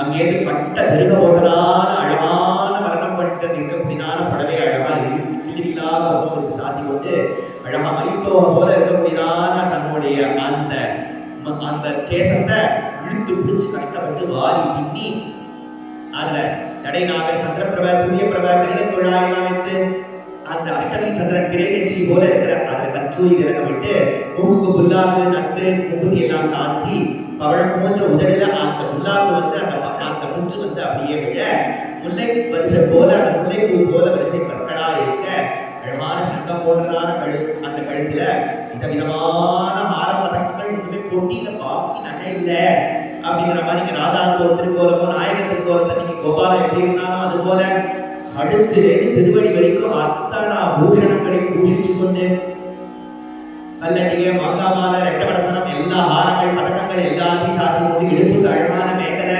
தோள்வளைகள் கையில கங்கணங்கள் இடங்கள்ல மோதிரங்கள் கையில அழகா மருதாணி பட்டப்பட்டியா இட்டு கொண்டு அங்கேருந்து கையில ஒரு பூச்செண்டு அப்படியே சுழட்டி கொண்டு இன்னொரு கையால அந்த கோபாலம் மாதிரி வராணும். கோபாலம் எப்படி இருப்பானோ அது மாதிரி தோழி மேல ஒரு கையை போட்டுக்கொண்டு இன்னொரு கையால தாமரப்பூவை சுழட்டி கொண்டே அங்கேருந்து தேவி வெள்ள அண்ணனை போட்டுட்டு அப்படியே ஹம்சாங்கிதேன சௌமியன சீதை நடந்து வந்த மாதிரியே சிஞ்சத் பல கலா ஊர ராமசோகினா பதாசரத்தி கலஹம்சகாமி ஹம்ச நட போட்டுக்கொண்டே அங்கேருந்து காலில் சனங்க கொஞ்ச கால்கள் எல்லாம் வந்து மருதாணி இருக்க அப்படியே மெல்லிய அண்ணனட போட்டுக்கொண்டே தேவியோடைய ருக்மிணி தேவி அம்பாள் சன்னதிக்கு வந்து அம்பாள்கிட்ட பிரார்த்தனை பண்ணிக்கிறான்.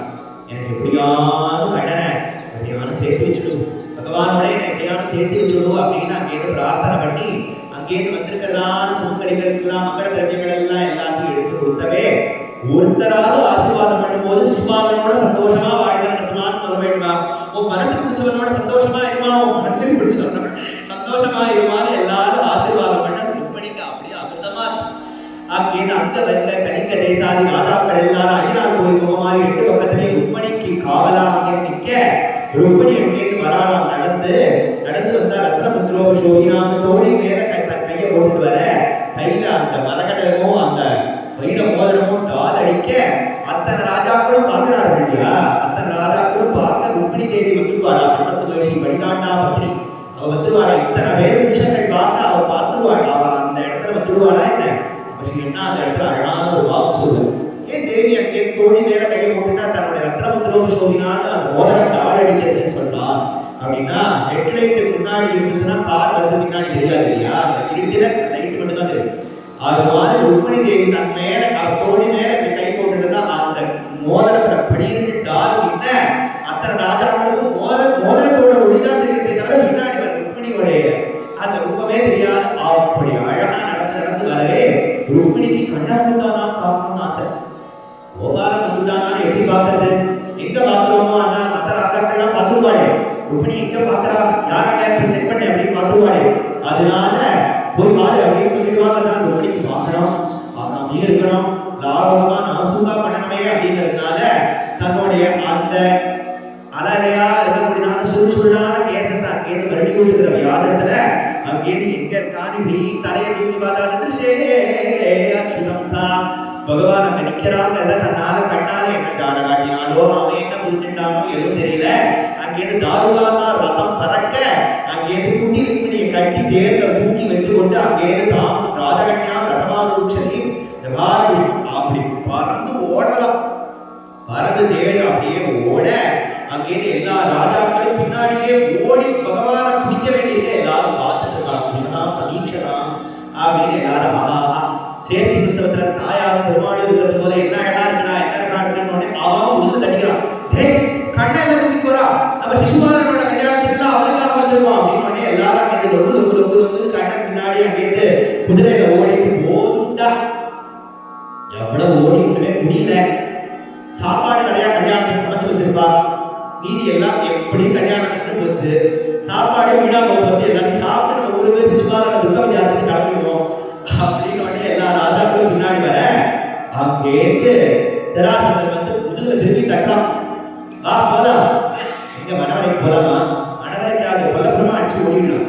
எதுக்கு நான் கொல்லப்புறமா போகணும்? நான் மாப்பிடா அப்படின்னா மாப்பிடையாவது நீயாவது இப்படிங்க கண்ணை தூக்கி போயிட்டான். கண்ணை எப்படா தூக்கி போனா எப்படி தூக்கி போனான்னு எங்களுக்கு தெரியல அப்படின்னு வந்துட்டே போவோம். சிசுபாலனுக்கு அங்கேருந்து ருக்மிணியோட அண்ணாவான ருக்மிணிட்ட வந்து கத்து கத்துறான்.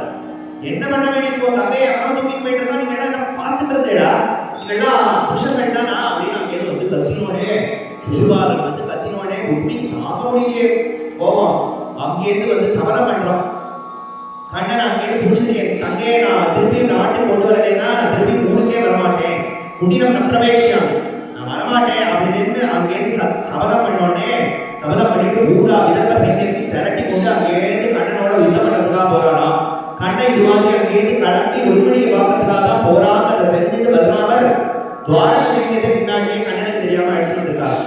அப்ப துவாரக சைன்யத்துக்கும் விதர்ப சைன்யத்துக்கும் பெரிய யுத்தம் நடக்க ருக்மிணி தோற்று போனதால ருக்மிணியை அங்கேருந்து தேர்காலில் கட்டி அங்கேருந்து மேல தேரை ஏற்றலாம் அப்படின்னு பகவான் அங்கேருந்து ஆணையிட்டோடனே ருக்மிணி பார்த்தாலாம். அண்ணாவை விட்டு எனக்கு கல்யாணம் பண்ணிக்க வேண்டாம், அண்ணா விட்டு ருக்மியை விட்டுடுவோ அப்படின்னு பகவான் பார்த்தான். எப்படியாவது இவனை முட்டுட்டாங்க இவன் ஆபத்து, அங்கேருந்து கல்யாணம் பண்ணி எப்படியாவது தடுத்துருவான். அதனால அவனை உட்காந்து வச்சு தலையை வழிக்கு அச்சு ஊதி வச்சு இனிமே வெளியில தரகாட்ட முடியாதபடி அவன் பண்ணி அனுப்பியாச்சு. ருக்மிணி அண்ணா திருப்பி நான் ருக்மிணி இல்லைன்னா திருப்பி ஊருக்கு வரமாட்டேன்னு சபதம் பண்ணா இல்லையா, அதனால ருக்மிணி அங்கேருந்து திரும்பியும் குண்டின அந்த விதர்ப தேசத்துக்கு போகாம உதகட்டம்ங்கிற ஒரு கிராமத்துக்கு அங்க போய் இருந்துட்டு இருக்கானா. பகவான் அங்கேருந்து துவாரகையில வந்து தேவகி வசுதேவர்கிட்ட ருக்மிணி ஒப்படைச்சு உங்க மாடு அப்படின்னு ஒப்படைச்சுட்டாங்க. திடீர்னு யாரையோ கொண்டு வந்து உங்க மாட்டு கொண்டு ஒப்படைக்கிறேன் அப்படின்னு அவர்கள் எல்லாம் அங்கேருந்து பார்த்து நல்ல நாள் முடிவு பண்ணி கர்காச்சாரியர்னால ஆச்சாரிய வச்சனான் சர்வம் அகரோ யதுநந்தனமா வாஜா மகோஜராத்மானம் வாசுதேவ ஸ்வமாயயா நல்ல நாள் பார்த்து விஸ்வகர்மானால நிர்மாணம் பண்ணதான 1000 கால் மண்டபத்துல அங்கேருந்து ருக்மிணி தேவிக்கும் ருக்மிணி அன்னைக்கு சிசுபாலன் கல்யாணம்னு சொல்லும்போதே அழகா அலங்காரம் பண்ணிட்டு இருந்தான்னா இன்னைக்கு கிருஷ்ணனோட கல்யாணம் பண்ணிக்கணும்னா அந்த குட்டிக்கு எவ்வளவு அழகா அலங்காரம் பண்ணிருப்பா. பகவான் கிருஷ்ணன் சாட்சாத் கல்யாண கோபாலம் கருணாலபாலம் மால்யானம் கிருதமீடே மதன கோபாலம் கல்யாண கோபாலம் கருணாலபாலம் அமரநாரி கீதம் ஆகமவிதியுதமோ அமிதபாக்யோபேதமுமாஸ்ரயேனம் தமோ கல்யாண கோபாலம் கருணாலபாலம். கல்யாண கோபாலனா அவாபசோபா அதிகா புகுந்தகா பகவான் ருக்மிணியோட கைப்பிடிச்சு மங்களகாரணம் எல்லாம் பண்ணி அங்கேயே சப்தபதி பண்ணி அங்கேயே கொண்டு வந்து அந்த கல்லு மேல அங்கில வந்து நிக்க வைப்பாங்க. எனக்கு ரொம்ப அழகான விசேஷமான பாவம் என்ன சொல்லுவார். ருக்மிணி அங்கே கல்லுல வந்து நிறுத்தினோடனே பகவான் சொல்கிறானா இப்பனே பழகிக்கோமா கல்லுல நிற்கிறதுக்கு பழகிக்கோ அப்படின்னா. ஏன் இப்போதே ருக்மிணி கல்லுல நிற்கிறதுக்கு பழகிக்கிறோம்னா பின்னாடி நம்மளுக்கு ஒரு பக்தர் கல்லுதான் போட போறோம் ஆசனமா அவன் போடுற அன்னைக்கு அப்படி நிக்கிறதுக்கு பழக்கம் ஏன் சொல்லிடாத இன்னைக்கே உன்னை கல்லுல நிக்க வைக்கிறேன் நீ பழகிக்கோ. யாரோட பக்தனா முன்னணிக்கனே இருக்கிற பக்தன் ருக்மிணிக்கும் பாலுவனுக்கும் துவாரகாதீசனுக்கும் ஒரு செங்கலை தான் போட போறோம் ஆசனமா. அந்த செங்கல்ல சின்ன கால எனக்கு இடுப்புல கை வச்சு நிக்க போறா இல்லையா, அதனால இன்னைக்கே உன்னை கல்லில் நிக்க வைக்கிறேன், அதனால முன்னாடி அந்த பக்தர் போடுறதான கல்லில் நிக்கிறது இன்னிலேயே அபியாசம் பண்ணிக்கோ அப்படிங்கிற மாதிரி பூரா ஆச்சாரிய வச்சனாச்சரம் அக்கரும் எருமத்தனமா அப்படின்னு பகவான் எல்லா வேதோக்தமான விவாகம் பண்ணி பகவான் ருக்மணியோட சேர்த்து இன்னும் பகவானுடைய பெருமை ரெட்டிப்பா கூடினான்.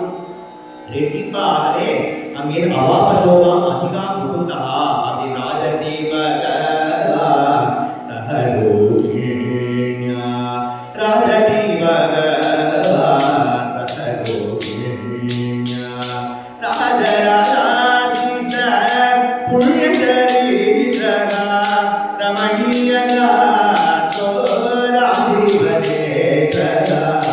ராஜதீபகா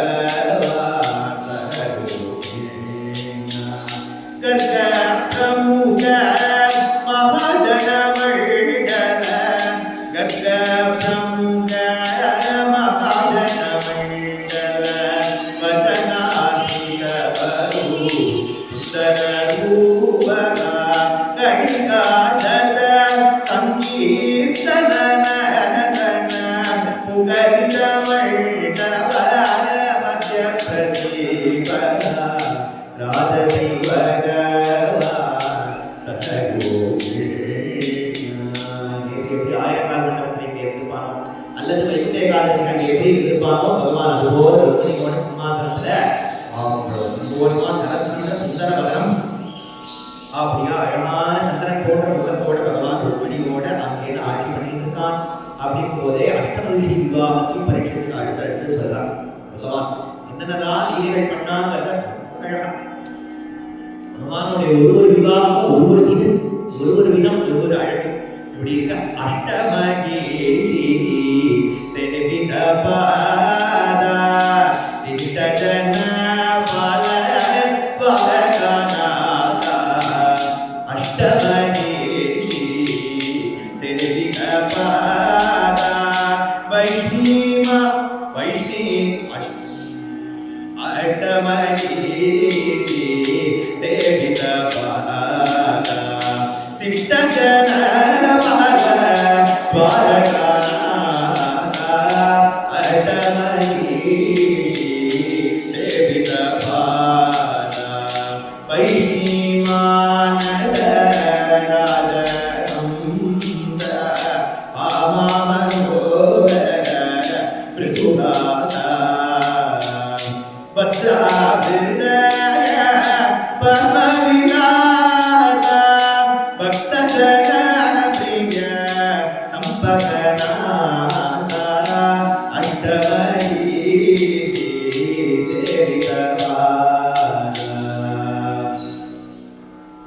யாதவர்களுடைய ஒருத்தன் சத்ராஜித் அப்படின்னு ஒரு பேர்.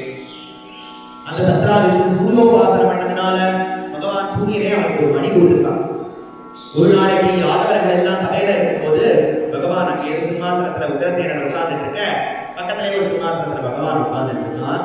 அப்ப அங்கேருந்து எல்லா யாதவர்களும் அங்கேருந்து ஓடி வராளா, நாராயணா வாசுதேவா கிருஷ்ணா கோவிந்தா அப்படின்னு ஸ்தோத்திரம் பண்ணிக்கொண்டே உன்னை பாக்கிறதுக்காக சூரிய பகவானே வந்திருக்கார் அப்படின்னு பகவான் பார்த்தான். இவா பண்ற ஸ்தோத்திரங்கள் எல்லாம் பகவானுக்கு பெருசா சுவாரஸ்யமா இல்லை. ஏன்னா இவர்களுக்கு யாதவர்களுக்கே பகவான் மேல ஒரு பொறாம உண்டான். என்னமோ ஓவர் நைட்னா அவன் பெரிய ஆளா ஆயிட்டான். எனக்கு ஏதோ ஜாதக விசேஷம் நேற்று அப்பா அம்மா ஜெயில இருந்தா உன் கதை தெரியாத எனக்கு. நேற்று வரைக்கும் அப்பா அம்மா எல்லாம் ஒண்ணுமே இல்லாத கப்பலையை வச்சுட்டு இருந்தா என்னமோ அவனுக்கு லக் அடிச்சுட்டு கம்சன் ஏதோ குத்தினா அவன் ஜாதக விசேஷம் என்னவோ கம்சனுக்கு மாற போயிட்டு போயிட்டான் அப்படின்னு பேசிப்பான். யாதவர்கள் இவ்வளவு பகவான் வாழ வச்சிருக்கான், இவ்வளவு விகிதைகளும் கட்டிக்கிட்டே பண்றானே புரியாதோ யாரும் புரியானமோ பகவான் எல்லாரையும் பாக்குறாங்கன்னால பகவான் எல்லாரும் தான் பாக்குறாங்க சொல்றதுனால அவர்கள்லாம் என்ன வச்சுப்பா அப்படின்னு சுந்தர அப்படின்னு சொல்ற ஹரிமீனா யோடு அப்படின்னு அவங்க உதாரணம் கொடுப்பான். யாதவர்கள்லாம் எப்படி பகவானை பார்க்கிறார்கள் அப்படின்னா அந்த மீன் நினைச்சுக்குவான். மீன் அங்கே பெரிய கப்பலை பார்த்து நினைச்சுக்குவான். நம்ம சின்ன சைஸ் மீன் அது பெரிய சைஸ் மீன் அப்படின்னு நினைச்சுக்குவோம். எல்லாம் சின்ன சைஸா இருக்கும், அது பெரிய சைஸா இருக்கும். அப்படி கப்பலை பார்த்து மீன்கள்லாம் நினைச்சுக்குவோம். அது தெரியாது கப்பல் கரையேறதுக்குன்னா எப்படி மீனால கரையேறினா உயிரே போயிடும் அப்படிங்கிற மாதிரி இந்த யாதவர்கள் எல்லாம் மீனை போல பகவான் அங்கே படக்க போல எல்லாரையும் சம்சார சாகரத்திலேருந்து காட்டி வைக்கிறதுக்காக தான் பகவானுடையது. அதனால அந்த மீன்களும் படகு அதே சமுத்திரத்துல தான் படகு இருக்கோ, இந்த கப்பல் இருக்குங்கிறதுனால மீனும் கப்பலும் ஒன்னாயிடுவோம். யாதவர்கள்ல தான் ஒருத்தனா பகவான் இருக்காங்கிறதுனால அதே யாதவர்கள் பகவான் ஒன்னா எல்லா சாதாரண தன்மை மாதிரி ஆயிடுவாங்க. அதனால அந்த யாதவர்களுக்கெல்லாம் ஒரு பகச்சல் உண்டா பகவானை பார்த்தா. அதனால திடீர் பகவானே வாசுதேவா நாராயணா சுப்பிரமணி வராங்கிறதுலாம் பகவான் அப்படியே மண்டே ஆகலாம் எல்லாம் கத்துக்கணும். பகவான் பாட்டுக்கான பாடம் இதெல்லாம். திடீர்னு யாரோ வந்தாங்க ஏதோ ஸ்தோத்திரம் பண்றாங்க, ஓ சம்திங் எதிர்பார்த்துதான் ஏதோ சும்மா ஆடாது. அதனால அப்படிங்கிறதுனால ஒதுக்கிறதுனால பகவான் அங்கே சைலண்டா உட்காந்துக்கலாம். புரிய பகவானா அங்க வராதா வரட்டும் அப்படின்னு அங்கே வந்து பார்த்தா புதுமா பெரிய ஜோதியா ஒருத்தர் யாரும் வரா. ஜோதிக்கு நடுவில் யாரோ நடந்து கிட்ட சபைக்குள்ள வந்தோடனே ஐயா சூரிய பகவான் இல்லை நம்ம சத்ராஜித்து யாரும் பார்த்தேன் அவன் தான் சத்ராஜித்து. அவன் கழுத்துல ஏதோ ஒரு பெரிய மணி போட்டு இருக்கா. அந்த மணியோட டால் தான் அவளோட சூரியன் மாதிரி அடிக்கிறான். அங்கே சபையில வந்து உட்கார்ந்து பகவான் கேட்கிறான், என்ன சத்ராஜித்து என்ன கழுத்துல போட்டுட்டு இருக்கீங்க? நான் சூரிய உபாசனம் பண்ணேன். சூரிய உபாசனம் பண்ணதுனால சூரிய பகவான் எனக்கு அனுகிரகம் பண்ணதுனால இந்த மணி கிடைச்சது. இதுக்கு செமந்தகமணின்னு பேரு. இது செமந்தகமணி போட்டு இருக்கிறவருடைய ராஜ்யத்துல மாதம் மும்மாறி பொழியும். அந்த இடத்துல சுபிட்சமே இருக்காது, யாருமே பசி இருக்காது, பட்டி இருக்காது, பஞ்சம் இருக்காது. எல்லாரும் சுபிட்சமா சௌக்கியமா மங்களகரமா இருந்திருப்பார்கள் அப்படின்னு எல்லாம் சொன்னோடனே எல்லாரும் புராணத்துல குடும்பம் இருக்கிறதா எல்லாம் மனசுக்கு கேட்டுக்கிறாங்க. எல்லாரும் கேட்டுட்டு இருக்கா, ஓ மழை எல்லாம் குளிமா சௌக்கியமா இருப்பா, எல்லாருக்கும் பசி இல்லாம இருக்கும், எல்லாரும் ஆனந்தமா இருப்பா அப்படின்னு எல்லாரும் கேட்டுட்டோட இந்த சமந்தகமணி வச்சிருக்கிறவாளுக்கு ஒரு நாளைக்கு 8 சேர் நன்மை கிடைக்கும் அப்படின்னு சொன்னாரோ இல்லையோ அத்தனை யாதவர்களும் அப்படின்னு எல்லாரும் வாயை பழத்தோடனே பகவான் அத்தனை வெளியே பார்க்கலாம். உண்மையே இவன் நல்லா இருப்பான். இப்படி அவன் பார்த்து எல்லாரும் பராமப்பட்டு அவனே அழிச்சுப்பார்கள் அப்படின்னு அங்கே சத்தாரிமார் சொல்றா, ஏதாவது ஒரு அமூல்யமான வேல்யூபிளான வஸ்து இருந்தா அது ராஜ்யத்துக்கிட்டதான் இருக்கணும், அரசாங்கத்துக்கிட்டதான் இருக்கணும். அதனால இது வந்து உனக்கு தகுந்த பாதுகாப்பு இருக்காது. அதனால இந்த மணியை நீ கொடுத்துடு எட்ட. அவனுக்கு தினம் 8 சேர்ந்தப்ப கொடுக்குயே அதை நான் அழைத்து அவன் கொடுத்துரு அப்படின்னு பகவான் சொன்னோடனே பகவான் தேவையில்லாத பணத்தினால என்னென்ன பிரச்சனைகள் நீங்க அழகான ஸ்லோகங்களா இருப்பாங்க. தேவையில்லாத பணத்தை சேர்த்து வைக்கிறதுனால என்னென்னலாம் பிரச்சனையா இருக்கும். எடுத்து சேர்த்தப்ப தினம் வந்துதான் என்ன பண்ணுவான், அவன் இங்க எவ்வளவு நாள் பண்ணி போட முடியும், தங்க கவச்சம்லாம் பண்ணி போட முடியும். வீட்டில் இருக்கிற வச்சு சாரி எல்லாத்தையும் கொடுக்கணுமா தங்கமா மாத்தி, ஆணி கிடி எல்லாத்தையும் தங்கமா மாத்தி என்னதான் பண்ணுவான்.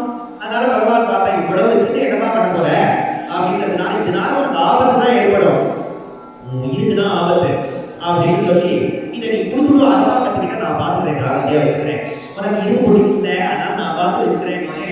அங்கே சத்ராஜித்து கொடுக்கலாம், நான் கொடுத்துருவேன் அதெல்லாம் ஒன்றும் இல்லை, உங்கள்கிட்ட தான் இருப்பேன், நான் சக்காது பகவானா செய்றீங்க.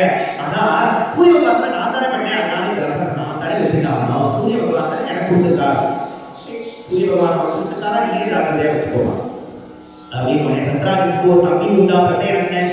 அந்த பிரசேனனுக்கு ஒரு பிறந்த நாள் ஒரு நாளைக்கு. அதனால அந்த அண்ணாட்ட நீங்களே நிலம் போட்டுருக்கேன் அந்த சமந்தகமணியை எனக்கு ஒரு நாளைக்கு கொடுக்கல அப்படின்னு அந்த அல்பு கேட்டு வாங்கிட்டு கழுத்துல போட்டு அங்கே கோட்டை வாசல்ல வெளில வந்தா அத்தனை யாதவர்கள் பார்த்தான், அட அண்ணா ஒரு மணி வச்சிருக்கான், தம்பி ஒரு மணி வச்சிருக்கான் போல இருக்கேடா, போட்டுட்டு எல்லாரும் குடும்பத்துக்கு எல்லாரும் தலைக்கு ஒரு மணியா வச்சு அடையாளே அப்படின்னு அங்கே பார்த்து எல்லாரும் பொறாமப்பட எல்லாரும் பாக்குறாங்கடா அங்கே குதிரையில ஓட்டின்னு அங்கே வேட்டையாடுறதுக்காக அந்த பிரசேனன் காட்டுக்கு போக காட்டுல பிரசேனன் போயிட்டு இருக்கும் போதே அவனோட சிங்கம் அடிச்சு சாப்பிடுச்சு உடனே பிரசேனன் காட்டுக்கு போனான்னு தெரிய வரல அப்படின்னு அங்கே சத்ராஜித்துக்கு வந்துட்டே கிடி ஐயோ சத்ராஜித் பிரசேனன் போயிட்டானா அப்படின்னு பாசம் இல்ல மணி போயிட்டேன், மணி சமந்தகமணி போயிட்டேங்கிறதுனால தம்பி போனா பரவாயில்ல போயிட்டோம், சமந்தகமணி போயிட்டேன்னு அவன் ஒரே வருஷமா இருக்கு, ஐயோ தம்பி போயிட்டானே சமந்தகமணி போயிட்டே எங்க போயிட்டு தெரியல. ஒரு நாள் கண்ணன் தான் எடுத்துன்னு கேட்டான், ஒரு நாள் கண்ணன் தான் பிரசேனனை போட்டு அந்த மணி எடுத்துட்டாரோ அப்படின்னு சத்ராஜித்துக்கு சந்தேகம் போயிடும். கண்ணனை பார்த்தே சந்தேகம் வந்துட்டோடனே அங்கே ஊர்ல எல்லாரும் கண்ணாவரணி எல்லாரும் ரொம்ப பேச ஆரம்பிச்சிட்டாங்க. கண்ணன் தான் ஏதோ ஆள் வச்சு வந்து சமந்தகமணியை கண்ணன் தான் வச்சுருக்கான் போல இருக்கு அப்படின்னு யாதவர்கள் எல்லாம் கண்ணன் போகும்போதே எல்லாரும் பேசுவாங்க.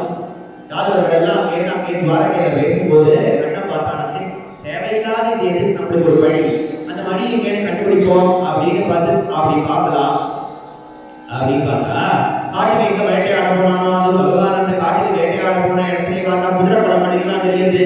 குதிரை குளப்படியே பின்னாடியே போயிட்டு இருந்தா திடீர்னு ஒரு இடத்துல பார்த்தா இவனோட கால் தடங்கள்லாம் தெரியுது.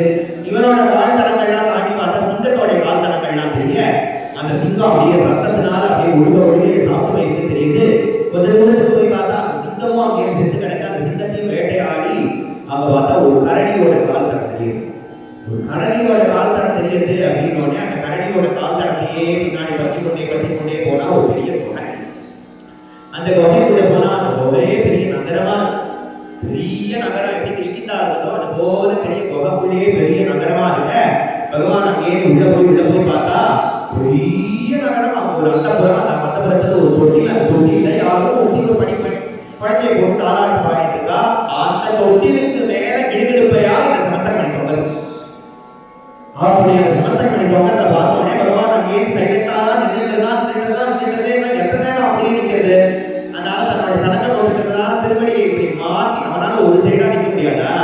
எத்தனை பாதாள இருந்தா இப்படி காலை இப்படி மாத்தி வச்சிருந்தானோ அந்த காலில் இருக்கிற சடங்கை சல் அப்படின்னு சத்தம் கேட்ட உடனே அந்த பனிப்பெண்ணுக்கு அப்பதான் கால சத்தம் கேட்டு யாரோ இருக்கா நம்ம என்ன கத்திட்டே வெளியில ரூமை விட்டு போல அங்கே ஓடி வந்தோடனே யாரோ வந்திருக்காங்க ரூம் யாரோ வந்திருக்காங்க அங்கே தேடி வந்து ஓடி வந்தோடனே யாரோ திருப்பி ஒரு கரடி வந்தான். யாரோ அல்ல கரடி ஜாம்பவான். ராமாயணத்துல பகவானுக்கு சகாயம் பண்ணதான ஜாம்பவான கேந்து வர ஜாம்பவான கேந்து பகவானை பார்த்தோடனே யார் நீ அப்படின்னு உடனே இல்ல அந்த மணி எனக்கு சொந்தமானது அதை என்கிட்ட கொடு. நான் அல்லவோ அந்த சிங்கத்தை ஜெயிச்சு அந்த சிங்கத்துக்கிட்டே பெற்றுக் கொண்டதான அந்த மணி அந்த சிங்கம் நினைச்சதுக்கு ஏதோ மாம்சம் கொண்டு ரெண்டு கலந்த படிச்சுட்டு இருக்கிறதுனால பிரசேனம் கழுத்து அடிச்சு அதை சாப்பிட்டு அந்த சிங்கத்தை அடிச்சு ஜெயிச்சு பகவான் அந்த ரத்தனத்தை எடுத்துட்டு இருக்காரு. அதான் ஜாம்பவான் தானே சொந்தம். அதனால பகவான் சொன்னா எனக்கு அந்த ரத்தனத்தை கொடு அப்படின்னு உடனே அதெல்லாம் முடியாது அப்படின்னு உடனே பகவானுக்கும் ஜாம்பவானுக்கும் சண்டை. அவ்வளவு நாள் 18 நாள் 21 நாள் அவ்வளவு நாள் சண்டை போடுறான். கடைச்சே போகல ஜாம்பவான். பகவானும் கடைச்சே போல ஆனா ஜாம்பவானுக்கு ஒரு சந்தேகம் வந்துச்சு. என்னோட இவ்வளவு நேரம் சண்டை போடுறது யாரால முடியும்? என்னோட பிரபு ராமச்சந்திர பிரபு அல்லாது யாரால இவ்வளவு நேரம் என்னால இருந்து சண்டை போட முடியும் அப்படின்னு நான் கேட்டோடனே என் பிரபுதானா இது அப்படின்னு உடனே பகவான் ஸ்ரீகிருஷ்ணன் அங்கே ராமரா தரிசனம் கொடுக்குறான். ராமரா தரிசனம் கொடுத்து அங்கே இருக்க ஜாம்பவான் அங்கே காலில் விழுந்து கதறி அழுது அந்த மணியும் கொடுத்து தன்னோட பெண்ணான ஜாம்பவதியும் கொடுக்குறார். சீதனையா அங்கே அந்த சமந்தகமணியும் கொடுத்து தன்னுடைய பெண்ணான ஜாம்பவதியும் அங்கே கொடுத்து போன ராமாவதாரத்துல ஒரே சீததான். அதனால அவனுக்கு அந்த பெண்ணை கொடுக்க முடிஞ்சதோ இவன் ஆசைப்பட்டு வருவாமா நல்ல ஒரு மாப்பிள்ள வருவா எதிர்பார்த்துட்டு நல்ல மாப்பிள்ள ராமச்சந்திர கிட்டனா வந்தான். கோபாலனே இந்த இடத்துல வந்தவொடனே அங்கே ஜாம்பவதி அங்கே கொடுக்க சந்தோஷமா அங்கே மணியும் கிடைச்சது பெண்மணியும் கிடைச்சது. பகவான் துவாரகையில எல்லாருக்கும் ஒரே கவலை. பகவான் காணாம போயிட்டானே இருக்க அங்கே பகவான் ஜாம்பவதியை கல்யாணம் பண்ணிட்டு வர அங்கே மணி எடுத்து வந்து சத்ராஜன் கிட்ட சபையில எல்லாரும் கொடுக்கணும். அங்கே ஏதோ ஒரு ரூம்ல போய் கதவை சாப்பாடு போட்டு குடிச்சிட்டாங்கன்னா கண்ணை கொடுக்கவே இல்லையே அதெல்லாம் எங்க இதை வரவே சம்பந்தம் பண்ணியா கொடுக்கவே இல்லைன்னு சொல்லிடுவான். அதனால அத்தனை பேரும் யாதவர்களும் இருக்கிற சபையில சத்ராஜத்தை கூப்பிட்டு வா உன் தம்பி காட்டு வேட்டையாட போகும்போது அவன் சிங்கம் அடிச்சுட்டு சிங்கத்தை ஜாம்பவான் அடிச்சிருக்கார். ஜாம்பவானுடைய பெண்ணான அந்த ஜாம்பவதியை கல்யாணம் பண்ணிட்டு அந்த மணி எனக்கு சீதனமா கிடைச்சது. பார்க்க போனா எனக்கு தான் இந்த மணி சொந்தம். ஆனா இதை திருப்பி எனக்கு இதுல எந்த ஆசையும் இல்லை. நீயே வச்சுக்கோ உன் தம்பியும் பலனை யாரையும் பலனை மணியும் தேவையில்லை அப்படின்னு அங்கே அந்த சமந்தகமணி அங்கே திருப்பி கொடுக்கவே சமந்தகமணியை திருப்பி கொடுத்தோடனே யாதவர்கள் அப்படி ஏற்றி பேசிட்டு இருந்தாலே கண்ணு தெரிவிப்பான் திருட்டு அப்படின்னு பேசிட்டு இருந்தவர்கள் இப்ப எல்லாரும் சத்ராஜத்தை பார்த்து பேசுறான். ஆனா பாவி பையன் கண்ணனை போய் திருட்டு பையன் இப்படி சொல்லிட்டேடா அப்படின்னு அங்க இருந்து சொன்னோடனே சத்ராஜன் பார்த்தா இந்த அவன் சொன்ன அவன் பெயரை நம்ம எப்படி மாத்திக்கிறது அப்படின்னு தன் பெண்ணான சத்ராஜன் பெண்ணான சத்யபாமாவை கண்ணனை கல்யாணம் பண்ணி கொடுத்து அந்த மணியை அங்கே சீக்கிரமா கூட கட்டணும்னா எனக்கு அதெல்லாம் வேணாம் நீங்களே வச்சுக்கோங்க அப்படின்னு அங்கே வச்சுக்கோன்னு சொன்னே சத்யபாமா போதும் கல்யாணம் பண்ணி பகுதி யாச்சமானமா அப்படின்னு சத்யபாமாவுக்கு கியூவே நிக்கிறதான் கல்யாணம் பண்ணிக்கணும்னு. ஆனா அத்தனை பேருக்கும் எல்லாருமே இல்லாதையும் கண்ணன் கல்யாணம் பண்ணிட்டான் அப்படின்னு சில பேருக்கு புகச்சல். கததன் பார்த்தவருமான அந்த யாதவர்களே சில பேருக்கெல்லாம் புகச்சலாம். சத்யபாமாவை எப்படி சத்ராஜத்துக்கு கொடுத்தான் பார்க்க போனா எனக்கு தானே மழப்பட்டேன் ஆதியும் கொடுக்காம அந்த சமந்தகமணியும் கொடுக்காம அங்கேருந்து எல்லாத்தையும் ஒழிச்சு பத்தியாக அந்த சத்ராஜத்துக்கு சொல்லுங்க பார்த்தா அவங்க அப்ரூவ்ல சொன்னா உனக்கு தானே சேரணும் சத்தமா உனக்கு தானே சேரணும் எப்படியாவது நீ அதை கைப்பற்றிக்கோ அப்படின்னு அதை பெருசா போயிட்டு அப்புறம் சததங்கா சத்ராஜித்தை கொல்ல அங்கேருந்து பகவான் இதை கேள்விப்பட்டு சததங்காவை கொண்டு அதுக்கப்புறம் அது எங்க போகிறது சததங்கா கடைசி காலத்துல அக்ரூரர் கிட்ட சேர்க்க அக்ரூரர் அதை எங்க வச்சுட்டு மறைக்கிறதுன்னு தெரியாது சமஸ்தமணியை காசியில போய் கொண்டு வச்சுக்க திடீர்னு எங்க அக்ரூரர் திடீர்னு காணாம போயிட்டாரே ராஜ்யத்துல எங்க காணும்னு அங்கே தேடி தேடி வர பல்ராமருக்கே நடுவில் கண்ணன் மேல சந்தேகம் கண்ணன் தான் எடுத்து வச்சுட்டு எங்கேயோ இருப்பாரு பல்ராமருக்கே சந்தேகம் வர கண்ணன் எங்கே ரொம்ப நாள் அக்ரூரரை காணுமே அங்கே தேடி காசியில போனா காசியிலே இப்ப சிவந்த கவனி வச்சிருக்கா தினம் 8 சேர் தங்கம் வருது 8 சேர் தங்கத்தையும் அங்கேயிருந்து எல்லாத்தையும் இவர் ஆபரணமா பண்ணிட்டோ நிலம் நீச்செல்லாம் வாங்கிட்டீங்களா அப்படின்னு தினம் யாகம் பண்ணி பிராமணனுக்கு தானம் பண்ணணும் தானம் பண்ணிட்டே இருக்க அக்ரூரர் பார்த்தாரு என்னால மணினால பெரிய பிரச்சனை இதை எடுத்து வச்சுட்டே திருடிட்டே சிவந்த கவனி அப்படியே நாமாவளி வேற வந்து எனக்கு அட்டோபத்துல அதனால இந்த மணியை கொண்டு வந்து நீங்க தான் வச்சிருக்கேன்னு காரணையில எல்லாருக்கையும் கொண்டு காமிச்சிருக்கோம் நீங்க என்ன வேணாலும் பண்ணிக்கோங்க அப்படின்னு சொல்லி அங்கே அக்ரூரர் அங்கே சபையில வந்து காமிக்கிறா இந்த மணி என்கிட்டதான் இருக்கு அப்படின்னு இது பெரிய தத்துவம் என்ன காமிக்கிறதுனா இந்த மணி இருக்கிற இடத்துல துர்பிட்சமே வராது சாவே வராது அப்படின்லாம் சொன்னாங்க சத்ராஜன் முதல்ல சபை வரும்போது இந்த மணியை கையில யாரெல்லாம் வச்சுட்டாலும் அவளை எல்லாருமே கேட்டான் சத்ராஜன் போயாச்சு ரசேனன் போயாச்சு எல்லாருமே போயிட்டே சததங்கா போயாச்சு ஆத்திரதினால அக்ரூரர் மட்டும் ஏன் போற அக்ரூரர் அத்தனையும் தர்மத்துக்காக செலவழிச்சான் அந்த பணங்கள் எல்லாத்தையும் தர்மத்துக்காக செலவழிக்கிறாங்கிற மாதிரி அந்த சொத்தை எல்லாத்தையும் தர்ம காரியத்துக்காக செலவழிக்கிறே தவிர அப்படியே காப்பாற்றணும் பூதம் காக்கிற மாதிரி எல்லாம் ஒரு நாள் போயிடும் நீ இருப்ப நீ போயிடுவ அது போயிடும் அது பாட்டு அதனால யாரோ யாரோ தேவையில்லாத மாதிரி அதை எடுத்து போற மாதிரி ஆகிருக்கிறதுனால தர்மத்துக்காக செலவழிக்கணும் அப்படிங்கிறதுனால பெரியதான ஒரு தர்மத்தை காட்டுறதுக்காக அப்படின்னா வைஷ்ணி ஜாம்பவதி காமா அப்படிங்கிற மனுஷரை கல்யாணம் பண்ணிட்டான் சத்யா அப்படிங்கிற ஒரு மனுஷியை கல்யாணம் பண்ணிட்டான் அயோத்தியால நக்கரஜித் அப்படிங்கிற ராஜா இருக்கா அந்த நக்கரஜித்தோடைய பெண் தான் சத்யா ஒரு போட்டி பந்தயம் வச்சிருக்கானா 7 காலமாடுகள் எல்லாம் அசுராம்சமா இருக்கும் அந்த 7 காலமாடுகளையும் அடக்கிறார்கள் யாரோ அவர்களுக்கே எப்போது அப்படின்னு சொல்ல பல தேசத்து ராஜகுமாரர்கள் அங்கேயிருந்து வந்து ட்ரை பண்ணி பார்த்துட்டு எல்லாம் வந்து இது பலவிதமா அந்த காலமாடுகள்கிட்ட எல்லாம் அடி வாங்கிட்டு போக கண்ணன் அங்கேயிருந்து வந்து அந்த போட்டியில கலந்து கொண்டு 7 காலமாடுகளையும் ஒரே மூக்கடாங்க சேர்த்து வச்சு ஜெயிச்சுட்டு அங்கேயிருந்து அந்த அசுர அம்சமா இருக்கிற காலமாடுகளை அடக்கவே பகவான் அங்கேயிருந்து நக்கரஜித்தை கல்யாணம் பண்ணிட்டு அயோத்தியா மாப்பிளையாகவும் ஆகிட்டான் பகவான் இப்படியே அயோத்தியில மாப்பிளையாகவும் ஆகி மற்ற ராஜாக்கள் சண்டைக்கு வருவா இல்லையா எல்லாரும் அங்கேயிருந்து பார்த்துட்டு பரசுமா அர்ஜுனன் அத்தனை ராஜாக்களையும் ஜெயிச்சுட்டு பகவான் அங்கேயிருந்து கல்யாணம் பண்ணிட்டு சத்யாவுடைய மனாடனா சத்யாங்கிறது சத்யபாமாவுக்கு சத்யான்னு கூடுவோம் அடிக்கடி சத்யான்னு கூடுவோம் சத்யான்னு ஒரு தனியா ஒரு மகிழ்ச்சி கொண்டு சத்யபாமான்னு ஒரு மகிழ்ச்சி பத்ரா அப்படின்னு இன்னொரு மகிழ்ச்சி கேகை தேசம் நம்ம பரதனுடைய அம்மா ஊர் கைகேயி ஊர் அந்த கைகேயி தேசத்துல பகவானுக்கு ஒரு அத்தை வாக்கப்பட்டிருக்காளாம் சுதகீர்த்தி என்ற ஒரு அத்தை இருக்காளாம் அந்த சுதகீர்த்தி அத்தையோட பெண்ணானா இந்த பத்ரா அந்த பத்ராவை உபயமே ஏதாவது எல்லா கல்யாணம் ஒரு மாமூல் கல்யாணமா பெரியோர்களை பார்த்து பெரியோர்களா நிச்சயிக்கப்பட்டு அப்படின்னு எல்லா கல்யாணமும் ஒரு திசா இருக்க பத்ராவை எல்லா பெரியோர்களா நிச்சயிக்கப்பட்டு கல்யாணம் பண்ணிட்டாங்க பகவான் லக்ஷ்மணா அப்படின்னு இன்னொரு நிகழ்ச்சியும் உண்டு அவள் மத்திர தேசத்தோடைய மாதிரி இருக்காள் அந்த மத்திர தேசத்தோடைய ராஜகுமாரியம் அவளுக்கு சுயம்பரம் வைக்க அந்த சுயம்பரத்துல பகவானே ஒருத்தனா போய் அத்தனை ராஜாக்களை தலைமுடியை வச்சு ஜெயிச்சு அந்த பத்ராவை லக்ஷ்மணா கல்யாணம் பண்ணினான்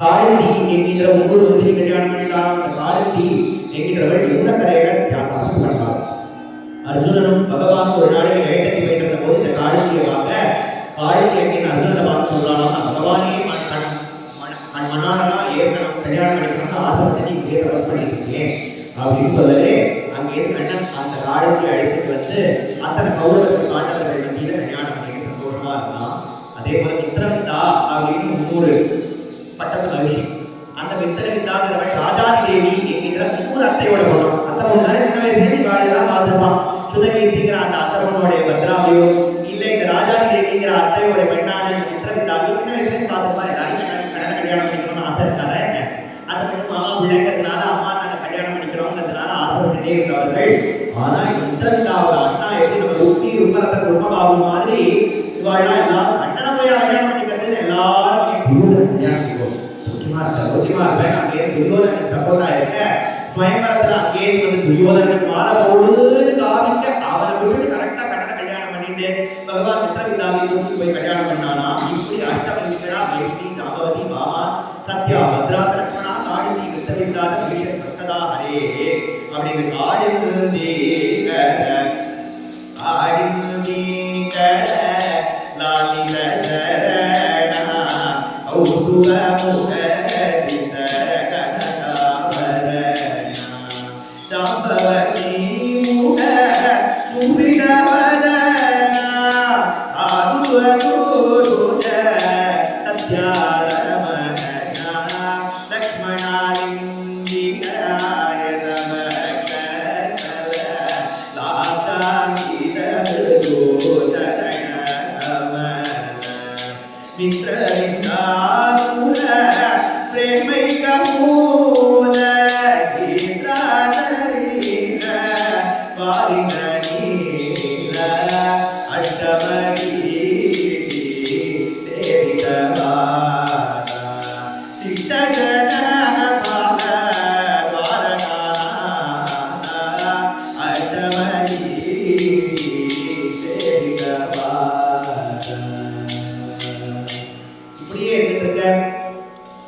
எல்லாரும் வச்சு அழிக்கணும்னு பிளான் பண்ணிட்டு இருந்ததால அந்த பையன் சரியா எட்டதானே டெம்பிள் வர என்ன பண்ண முடியாது போ அப்படிங்கிறது தெரியும். இப்ப என்ன பாவத்தோட வரான்? தம்பிங்கிற பாவத்தோட வரான். அதனால எழுந்திருந்து ஆசனம் கொடுத்து அண்ணா வாங்க சௌக்கியமா, அம்மா சௌக்கியமா, மண்ணி சௌக்கியமா, அங்கேயிருந்து எல்லாத்தையும் விசாரிச்சு அங்கேயிருந்து என்ன விஷயமா இவ்வளவு தூரத்துல கேளுங்க என்ன பாக்கிறதுக்காக வந்திருக்கேன். அது ஒன்றும் இல்ல கிருஷ்ணா, ராஜோதிஷபுரத்துல அங்கேயிருந்து நரகாசுரன் எல்லாரும் ரொம்ப கொடுமைப்படுத்துறான். 20,000 அங்கேயிருந்து 14,100 கண்டிகைகளா அங்கேயிருந்து தூக்கி வச்சுட்டு இருக்கான், அரசு பண்ணி வச்சுட்டு இருக்கான். மேலும் என்னுடைய ஸ்வேத சத்திரம், கிரீடா பர்வதம் போன்றதான பொருட்கள் எல்லாம் தூக்கிட்டு போயிட்டான். அம்மா அதித்தி அம்மாவுடைய கிண்டலத்தையும் தூக்கிட்டு போயிட்டான். அம்மா கேட்டுட்டே இருக்கா, நீ எப்படியாவது ஹெல்ப் பண்ணி ஏதாவது அதை வீட்டு கொண்டு வருகையா? நான் வேணா என்னோட படையை வேணா கொடுத்துட்டா, உன் படையை வச்சு நான் புறமுதுகு அடிச்சு தான் ஓடணும். ஏற்கனவே பல தடவை அவனோட புறமுதுகு அடிச்சு ஓடினதான படை எனக்கு வேண்டாம், நான் ஒருத்தனை பார்த்துக்கிறேன் அப்படின்னு கருட வாகனத்துல சத்யபாமாவோட அங்கேயிருந்து கிளம்பி ராஜோடு கிளம்பி வரான். சத்யபாமா இந்த மாதிரி வருவான், படிதாண்டா பத்தி கிடையாது, அவன் வந்துருவான். அதே வந்து தாயார் மாதிரி நம்ம சம்பவதி தாயார் மாதிரி அப்படியே படிதாண்டா கோபாலனோடய இருந்துட்டு இருக்காங்க இல்ல. அதனால வீர செயலா அங்கேயிருந்து பகவானோடைய அங்கேயிருந்து கருடன் கிளம்பி வந்து ராஜோதிஷபுரம்னா சொன்னாவா அங்கேயிருந்து அகழியா, சமுத்திரமே அகழியா இருக்கு. பொதுவாக ஒரு கோட்டைன்னா அகழி இருக்கும் இல்லையா, அகழியா அந்த சமுத்திரமே அகழியா இருக்க.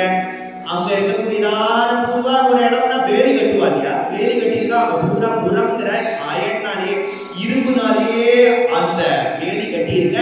யானையோ குதிரையோ அங்கே உள்ள வரணும்னு பார்த்தாலே அந்த வேலியில மாற்றி சென்று அங்கேயிருந்து அந்த பெரிய பட்டணத்தையே பெரிய பூண்டு ஓட்டிருக்கு. அந்த பூட்டையுமானாலே தகர்க்க முடியாது. அங்கேயிருந்து முரண் என்கின்ற அந்த தலைமுறையான சேனாதிபதி இருக்கான், அவனையும் யாராலையும் ஜெயிக்க முடியாதுன்னு இருக்கும்போது பகவான் அங்கேயிருந்து வர அந்த முரபாசத்தை தன்னுடைய கட்கத்தினாலே வாழ்நாளே அங்கே சசன்னு அழுது தள்ள அந்த கோட்டை வாசல்ல போட்டிருந்ததான பெரிய பூட்டை தன்னுடைய பாஞ்சஜன்யம்ங்கிற அந்த சங்கத்தினால ஊதியே பூட்டை திறக்க வச்சான். பூட்டை திறக்க வச்சு அந்த முரணோட அங்கே யுத்தம் பண்ணி முரணையும் ஜெயிச்சு, முரணை ஜெயிச்சதுனால பகவானுக்கு முராரி அப்படிங்கிற பேர் உண்டு. அங்கேயிருந்து நரகாசுரனையும் அங்கேயிருந்து கொல்ல புராணாந்தங்கள்ல தான் சத்யபாமா அங்கேயிருந்து கொண்ட. சத்யபாமா சொன்னானா, இவனை பார்த்தா எனக்கு புத்திரவாசலே ஏற்படுது, என் பிள்ளை சொல்றதே அப்படின்னா 3 அவதாரங்கள்ல வராக அவதாரம் பண்ணும்போது உமாதேவிக்கும் பகவானுக்கும் பிறந்த பிள்ளையான பௌமாசுரன், அதனால தான் பேரு நரகாசுரன். அதனால அந்த அவ கேட்டுட்டாள, பிரார்த்தனை பண்ணிட்டாள, பகவான் கையாலே அம்மா கையாலே சாவு கிடைக்கணும் அப்படின்னு புராணாந்தரங்கள்ல இருக்கு, பாகவதத்துல இல்ல. அப்ப சத்யபாமாவே அங்கே நரகா நரகாசுரன் கொள்ள இன்னும் என்ன காட்டுறதுன்னா, தப்பே பண்ணாலும் பிள்ளையாவே இருந்தாலும் அவனை தண்டிக்கணும்னா தண்டிக்கதான் போயிடும். என் பிள்ளைதான் எதுவும் தப்பு தெரியாதுன்னு சொல்ல மாட்டேன். ஜெகன் மாதாவா இருக்கிறதுனால தப்பு தான், தண்டனை தான். அப்படி இருக்கிறதுனால அங்கே சத்யபாமா அங்கேருந்து நரகாசுரனை கொல்ல, நரகாசுரன் கடைசி காலத்துல பகவான் பிரார்த்தனை பண்ணிக்கிறானா, நான் பண்ணது தப்புதான், நான் பண்ணதான தப்புகள் எல்லாம் இப்ப பிராயசித்தத்தை தேடிட்டு பகவான் உன்னுடைய சரணத்துல நான் சரணாகதி பண்ணிக்கிறேன். நான் போனதான நாள்ல எல்லாரும் அப்படி விடிய காலையிலே எழுந்து கொண்டு தைலஸ்நானம் பண்ணி கொண்டு எல்லாரும் புது வஸ்திரங்களை தரிச்சுட்டு அன்னைக்கு கொண்டாடணும் அப்படின்னு கேட்டு, அதுவே நரக சதுர்தசியா எல்லாரும் இன்றைய தினமும் கொண்டாட பல தேசத்திலேருந்து ஆக்கிரமிச்சு அந்த சொத்துக்கள் எல்லாம் நரகாசுரன் வச்சுட்டு இருக்கான். மூட்டை முட்டையா அத்தனை சொத்துக்களையும் அங்கே மூட்டை கட்டி கொண்டு கருடன் மேல ஏற்றி பகவான் துவாரகைக்கு அனுப்பியார். துவாரகைக்கு மூட்டையில ஏற்றி அத்தனையும் ஏற்றி அனுப்ப அந்த நரகாசுரனுடைய பிள்ளையான கவரத்தனுக்கே பட்டாபிஷேகம் பண்ணி வைக்கிறார். பட்டாபிஷேகம் பண்ணி வைப்பார். அந்த வழியா ஆட்சி போய் இல்லைன்னா அவங்க அப்பாவுக்கு நடந்த நிலைமை தான் வருவாகும் அப்படின்னு நாராயணாஸ்திரத்தையும் கொடுத்துட்டோ அவருக்கு அனுகிரகம் பண்ணி ஏமாற்றல பகவான். நாராயணாஸ்திரத்தையும் பகவத்தனுக்கு கொடுத்துட்டோ அங்கே நம்ம பட்டாபிஷேகம் பண்ணி வச்சு பகவான் கிளம்பி குண்டலத்தை எடுத்துட்டு அந்த ஸ்வேக சித்திரம் பீடாவது இந்திரனுடைய எல்லாத்தையும் எடுத்துட்டு சொர்க்கலோகத்துக்கு போயிட்டான். ராமோதிபுரத்திலே சொர்க்கலோகத்துக்கு போய் அங்கே இந்திரனோட சிவகாசனத்தில் உட்கார்ந்து இருக்கான். சதீதேவியும் இந்திராணியும் அந்த சதீதேவியும் சத்யபாமாவும் ஒன்னா உட்கார்ந்து இருப்பாளாம்.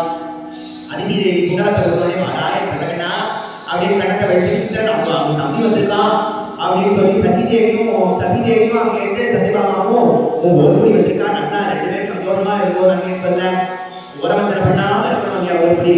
அங்கே தினம் சசி தினம் ஆதி சாயங்காலத்துக்கு மேல ஏதோ குடிக்கிறாளாம். சத்யபாமா கொஞ்சமான எல்லாரும் குடிக்கிறேடா எல்லாரும் குடிக்கிறேடான்னு கேட்க வேண்டாம். நான் குடிச்சான்னா அவர்கிட்ட ஆதி குடிப்பாளா இருந்தாங்க.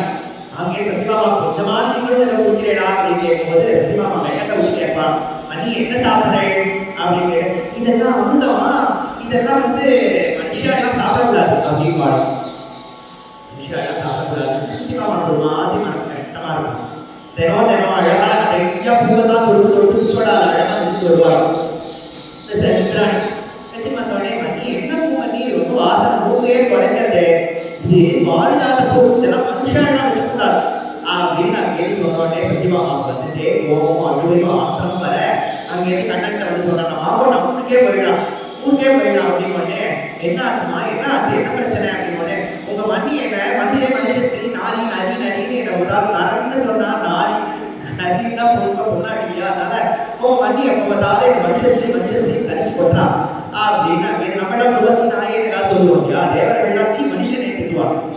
அதனால அது மாதிரி இருக்க என்ன எப்பத்தாலும் மனுஷ உங்க மண்ணி கரிச்சு கொட்டா அப்படின்னு. எனக்கு ஒரு பாரிதாத பூ அவ இவ்வளவு உடம்பு வச்சுக்கிறா, எனக்கு கிளி ஒரு சாணி கொடுக்க மாட்டாள் அப்படின்னு. உனக்கு இப்ப பாரிதாத பூ தானே வேணும், பாரிதாத பூ தானே வேணும், பூ என்ன மரமே புள்ளி கொடுக்குறேன் அப்படின்னு அங்கேருந்து அந்த தோட்டத்துக்கு உத்தியானவரத்துக்கு பகவான் அந்த பாரிதாத மரத்தை அப்படி உழுக்கிறான்.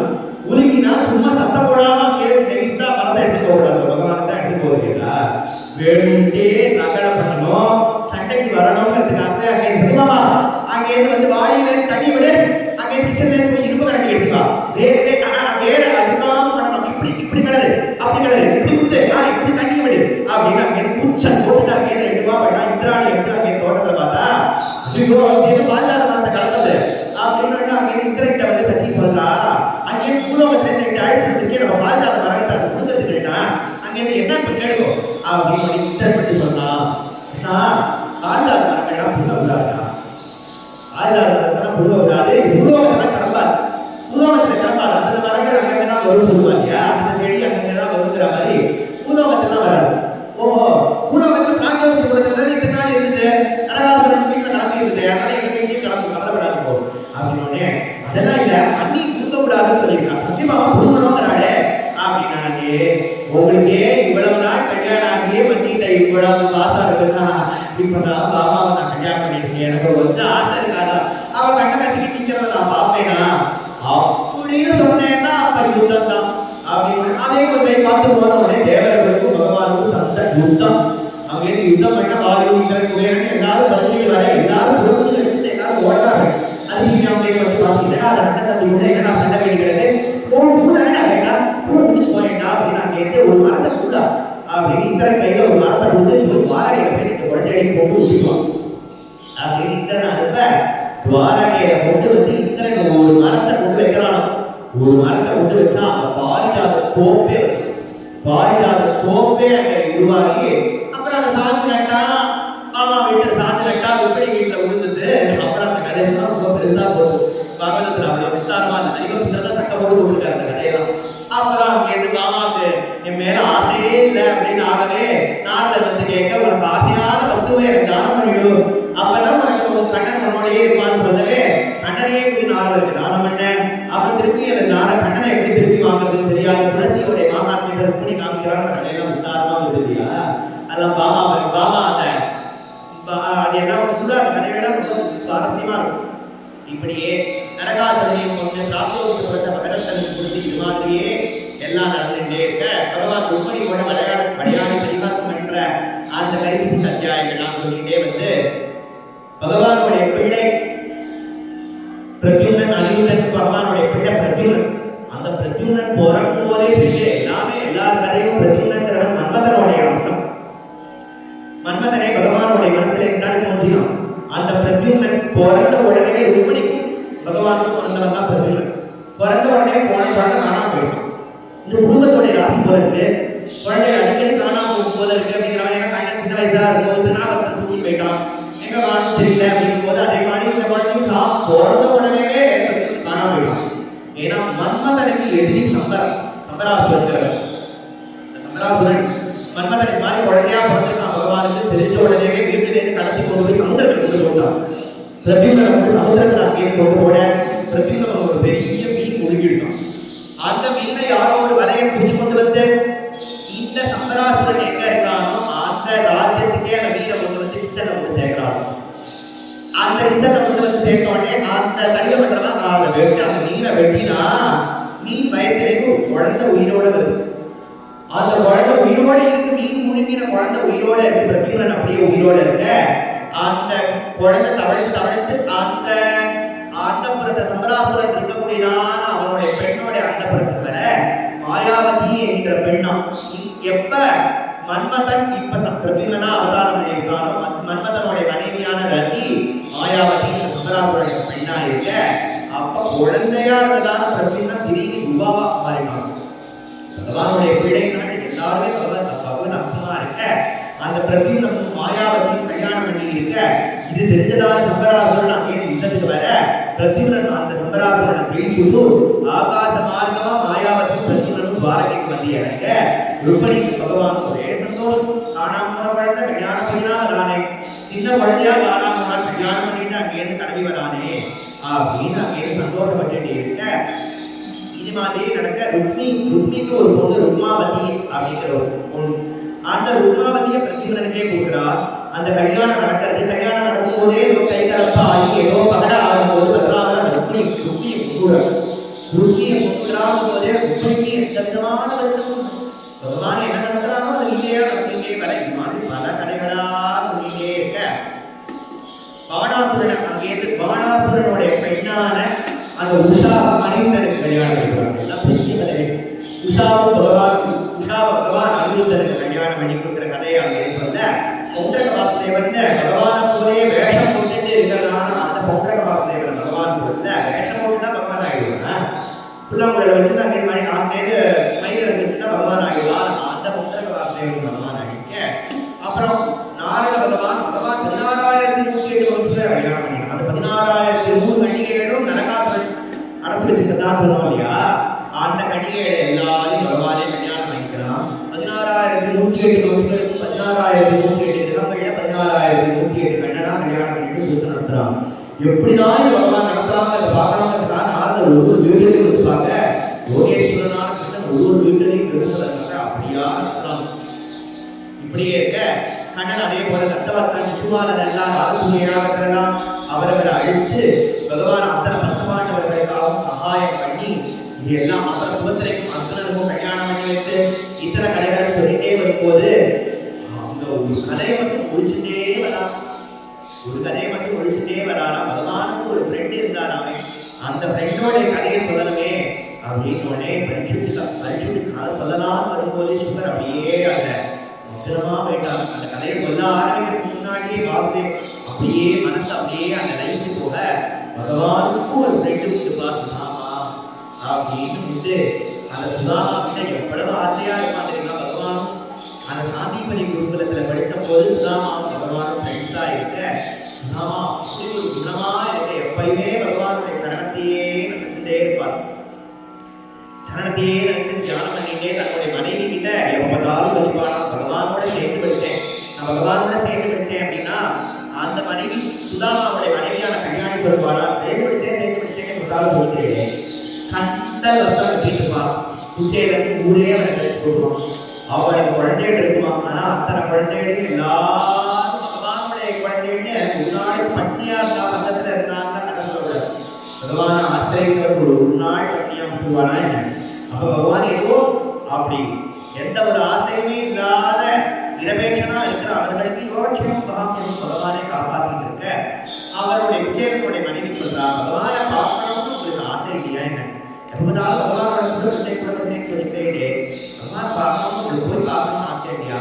கல்யாணி திடீர்னு என்ன திடீர்னு இன்னைக்கு சொல்றேன் எனக்கு எப்போ பகவான் தான் உங்களை பார்க்கணும்னு ஆசைப்படுறாங்க சொல்றாரு அப்படின்னு போடுறது அப்படின்னு அங்கேருந்து விஜயன் சொன்னார் பகவானுக்கு எப்படி போகிறதுக்கு ஏதாவது இருக்காமா அப்படின்னு வெக்கத்தை விட்டு 4 வீட்டில் போய் அவல் பிச்சை அங்கே அரிசி பிச்சை வாங்கி அவல் இடிச்சு அதை ஒரு மூட்டையில கட்டி பகவானுக்கு கொடுக்க விஜயன் அங்கே துவாரகைக்கு வந்து பகவானை பார்க்கணும் அப்படின்னு வந்தா அத்தனை ராஜாதிராஜ பிரபுகர்கள் எல்லாரும் வாசல்ல உட்கார்ந்துருக்கார்கள். பகவானை பார்க்க முடியாத அவர்கள் எல்லாம் வேட்டி கிடைக்கணும் அப்படின்னு 6 மாச காலம் 1 வருஷம் 2 வருஷம் காத்துட்டு இருக்க நம்ம இங்கே கிழிஞ்ச வேட்டியோட அங்கே ஏதோ 4 கோடி அவள் அங்கே கொண்டு வந்துருக்கோம் நம்மளுக்கு இங்கே கிருஷ்ணா தரிசனம் கிடைக்க போகுது அப்படின்னு அங்கே திரும்பலாம் திரும்பும் போது வாயு காப்பர்கள் சுவாமி நீங்க உள்ள போலாம் அப்படின்னு விஜயனை விட விஜயனுக்கு லட்சையா நான் எப்படி உள்ள போகுது பகவானுக்கு நான் வந்திருக்கேன்னு சொல்லுவோம். நான் வந்திருக்கேன்னு சொன்னா யாருக்கு தெரியும்?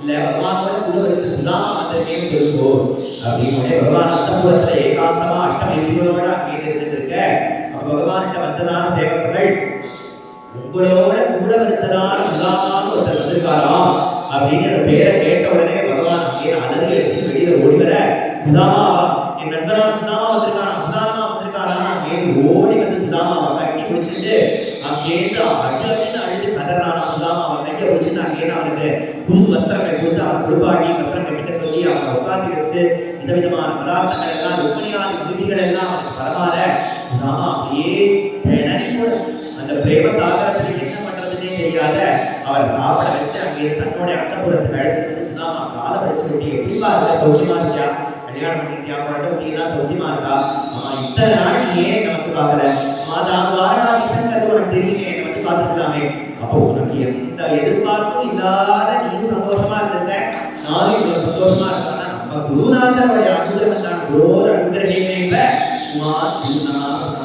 இந்த இடத்துல குரு அனுகிரகத்தினால நம்ம சௌக்கியமா இருக்கோம் அப்படின்னு சொல்லி அங்கேருந்து என்ன பார்க்க வந்திருக்கியே ஏதாவது கொண்டு வந்திருக்கியோ அப்படின்னு சொல்ல அப்பப்ப பகவானுடைய கிருபையை நினைச்சுதானா அந்த குஜேலன் தன்னுடைய வேண்டியை தூக்கி கண்ணை உடைச்சுக்கலாம் போது குஜேலன் பகவான் எப்படி நீட்டுறதுன்னு அந்த 4 குடி அவல முட்டையில கட்டி இடுப்புல சொல்லிட்டு இருக்கிறத பார்த்ததான பகவான் அங்கேருந்து ஓடி போய் அங்கேருந்து அந்த அவல் முட்டையை அந்த குஜேலன் கிட்டேருந்து பறிச்சு அந்த மலமலைன்னு பிரிச்சு அந்த அவலை எடுத்து எல்லாத்தையும் வாயில போட்டு எனக்கு பரம பிடிக்கும் சரி எனக்கு இது ரொம்ப பிடிக்குமே சுதாமா எனக்கு ரொம்ப பிடிக்குமே அப்படி எடுத்து 1 வாய் 2 வாய் 2வது வாய் போடும் போது ஏதாவது அலம் ருக்மிணி தேவி அங்கேருந்து கையை பிடிச்சுட்டாளா இங்க அனுகிரகம் பண்ணணுங்கிறதுக்கு அவரை சாப்பிட்டுதான் அனுகிரகம் பண்ணணுமா இது போதாதா அப்படின்னு சொல்லவே ருக்மிணி தாயார் அங்கேருந்து அனுகிரகம் பண்றதுக்கு இது போதாதா அப்படின்னு அங்கேருந்து கேட்ட உடனே அங்கேருந்து சுதாமாவோட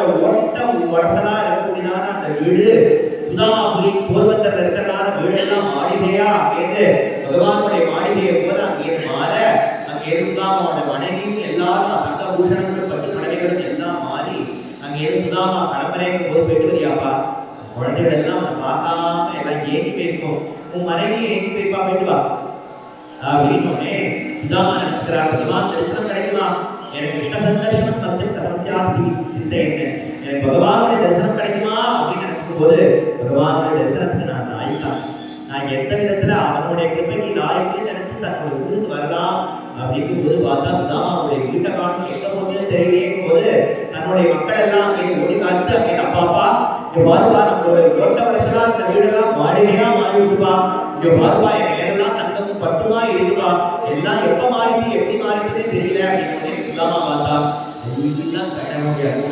நான் உங்க வேணும்னு என் வாயாக கேட்டு பிரார்த்தனை பண்ணிக்கலையே, எல்லாத்தையும் பகவான் அங்கேருந்து கையால போகிறதுக்காக ஒரு பஸ் சார்ஜாவது கொடுத்து தடுக்க மாட்டானா அப்படின்னு நான் மனசார கூட நினைக்கல. ஆனா பகவான் இத்தனை எனக்கு கொடுத்து அனுப்பிக்கிறானே, கையால கொடுத்தா குறைச்சலாதான் கொடுக்க முடியும்னு கண்ணால முக்கியம் கிருஷ்ணா அப்படின்னு எனக்கு இதெல்லாம் பெருசா தெரியல.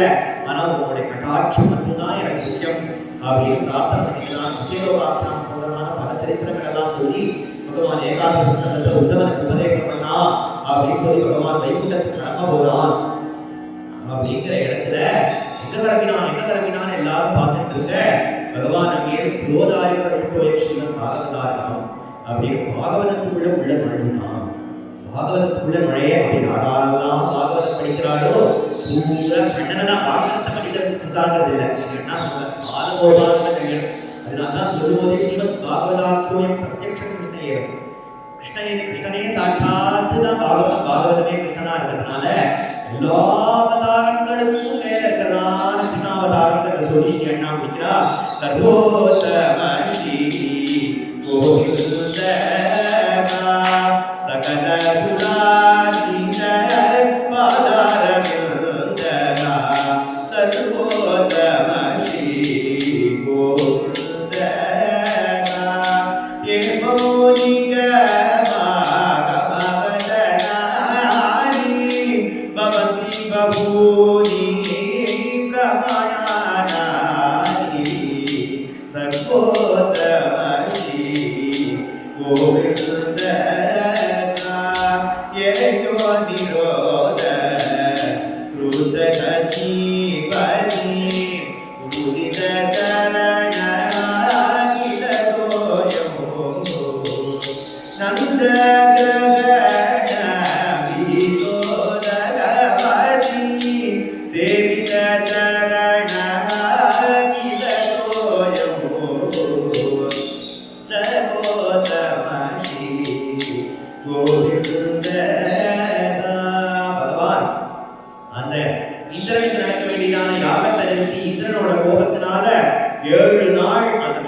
ஏமோனிக அவருடைய அப்பாவை பரிசு வந்து வருண பகவானை கால விழுந்து வணங்க வச்சது இதே பகவான் தான். பகவான் இவ்வளவு லீலைகளும் பண்ணி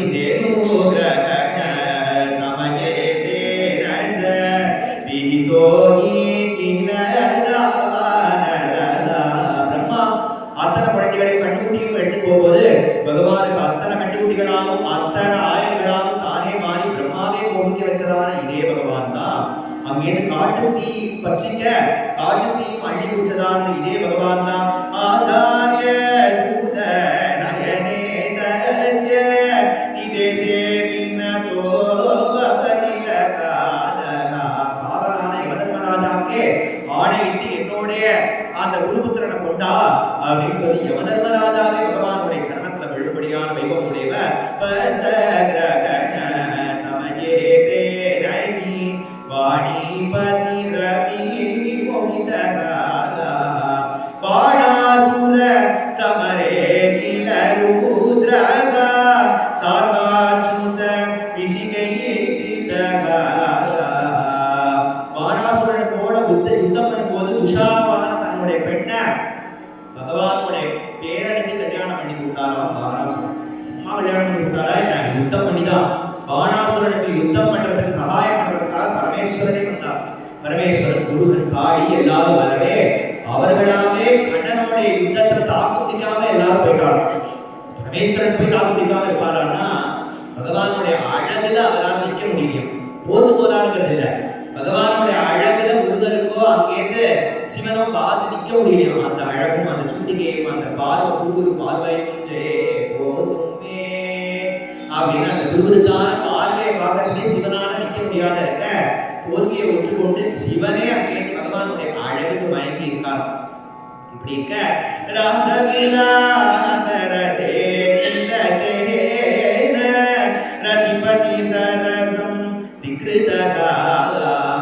அங்கே கோபிகைகளுடைய மனசுல எல்லாரும் சித்த விகாரத்தை ஏற்படுத்தி மன்மதன் வந்து எல்லாருடையும் பாவத்தை ஏற்படுத்தலான்னு தன்னுடைய புஷ்பபானத்தை எடுத்து வந்து அங்கேருந்து எல்லா கோபிகைகள் மனசை கலக்கலாம் பானத்தை போடலாம் போது அத்தனை பேர் ஹிருதயத்தையும் தொடர முடியும். அத்தனை பேரும் பிரேம சாகரத்தை தெட்டடிக்கிறதான அந்த மன்மதன் பார்த்து தன்னுடைய கரும்பு வெள்ளியும் புஷ்பபானத்தையும் முடிச்சு கொண்டு பகவான் சரணாகதி பண்ணானாம். மன்மதனால கிட்ட நொழுக்கம் வர முடியாத மன்மதனையும் ஜெயிச்சான பகவான். அப்படி இருக்க இத்தனை பேரையும் ஜெயிக்க இங்க முக்கியமான ஒரு லீலையை சொல்லி முடிக்கணும். என்ன அப்படின்னா, துவாரகையில ஒரு பிராமணனுக்கு குழந்தை பிறந்து காணாம போக அங்கே அந்த பிராமணன் வந்து பகவானுடைய அந்த அந்தப்புறத்து வாசல்ல ரெண்டு கத்து முடியோ கத்துறான். அர்ஜுனன் அந்த சமயமா பகவானுடைய இருந்துட்டு இருக்கும்போது என்ன ஆச்சு, என்னத்துக்காக கத்துறீ அப்படின்னு ஒண்ணு இல்ல, குழந்தை பிறந்து எங்கேயோ பிறக்கிறது குழந்தை காணாம போகுது எங்க போகுதுன்னே தெரியல அப்படின்னு உடனே அர்ஜுனன் போய் நான் தேடி வரேன், ஒரு காலம் நான் உங்க குழந்தைய கண்டுபிடிச்சு தராமல் அக்னி பிரவேசம் பண்ணுவேன் அப்படின்னு சபதம் பண்ணேன். கண்ணா அங்கேயிருந்து காப்பாத்தலையே, அர்ஜுனன் மட்டும் அங்கேயிருந்து எங்கேயிருந்து கிளம்பினா அப்படின்னா கண்ணுக்கு தெரியும் என்ன கண்ணா ஒண்ணு கிளம்பல அப்படின்னாலே அது பின்னாடி ஏதோ ஒரு காரணம் இருக்குன்னு புரிஞ்சுக்க வேண்டாமோ அர்ஜுனன். அதனால அங்கேயிருந்து அர்ஜுனன் போய் எல்லா 17-14 லோகத்திலையும் தேடி அந்த குழந்தைய கண்டுபிடிக்க முடியல. சரி, அடுத்த பிரவசனத்துக்கு போது கூப்பிடுவோம், உங்க குழந்தை எங்கதான் காணாம போகுது பார்க்கலாம் அப்படின்னு. அடுத்த பிரவசம் அவளும் கர்ப்பவதி ஆனால் அடுத்த பிரசவத்துக்கு போது அங்கேயிருந்து அர்ஜுனன் கூப்பிட்டா அம்புனாலே ஒரு தொட்டமா பண்ணி அந்த பிராமணனுடைய வீட்டை காப்பாத்திட்டு இருக்க. முதல்ல அந்த பிரசவ சிரமத்தினால அந்த அம்மா கத்தினா, அதுக்கப்புறம் அந்த குழந்தை கத்திது, அப்புறம் என்னன்னா அந்த பிராமணர் கத்துறாரு, ஐயோ குழந்தை காணும். அர்ஜுனன் பார்த்தா என்ன தாண்டி ஒண்டி எவனால வர முடிச்சு, இந்த காண்டீவியான அர்ஜுனனை தாண்டி எவன் வர முடிஞ்சது, நான் கேட்டோடனே தோல்வியை ஒச்சுக்கொண்டா நான் அக்னி பிரவேசம் பண்றேன் அப்படின்னு அங்கேருந்து அக்னியை மூட்டி அர்ஜுனன் அந்த வலை வந்து கண்ணை பாக்குறானா பார்த்துட்டே இருக்கும்போது அக்னி பிரவேசம் பண்றதுக்காக ரெடியா அங்கேருந்து அர்ஜுனன் உள்ள போறாங்க போது கண்ணன் பார்த்தான். அர்ஜுனா என்ன குழு காமிச்சிருக்கியா அப்படின்னு. என்னடா கண்ணா இப்படி கேட்கிற, நான் அந்த பிராமணனுக்கு பண்ணேனே, நான் பொண்ணு குழந்தையெல்லாம் கொடுக்குறேன் பண்ணலைன்னா நான் அக்னி பிரவேசம் பண்ணுவேன் சபதம் பண்ணேனே, இதுதானே நான் குழந்தைய கண்டுபிடிச்சுக்கிறேன். இத்தனை நாள் பிராமணன் வந்து புரியோ கத்தின போது வரலையே, அது அந்த பிராமணனுக்காக நீங்க என் ஃப்ரெண்ட் இல்லையா அர்ஜுனா, என் பிராமணனுக்கும் வேலை இல்லையா, உனக்காக நான் என்ன வேணா பண்ணுவேண்டா அப்படின்னு அங்கேருந்து பகவான் அங்கேருந்து தாண்டி ரதத்தை ஓட்டி தாருகளை ஓட்ட சொல்லி அந்த ரதத்தை ஓட்டி மேல போய் அங்கேருந்து மேல ஆவரணத்தெல்லாம் தாண்டி வைகுண்டத்துல போய் நிக்கிறான் ரதம்.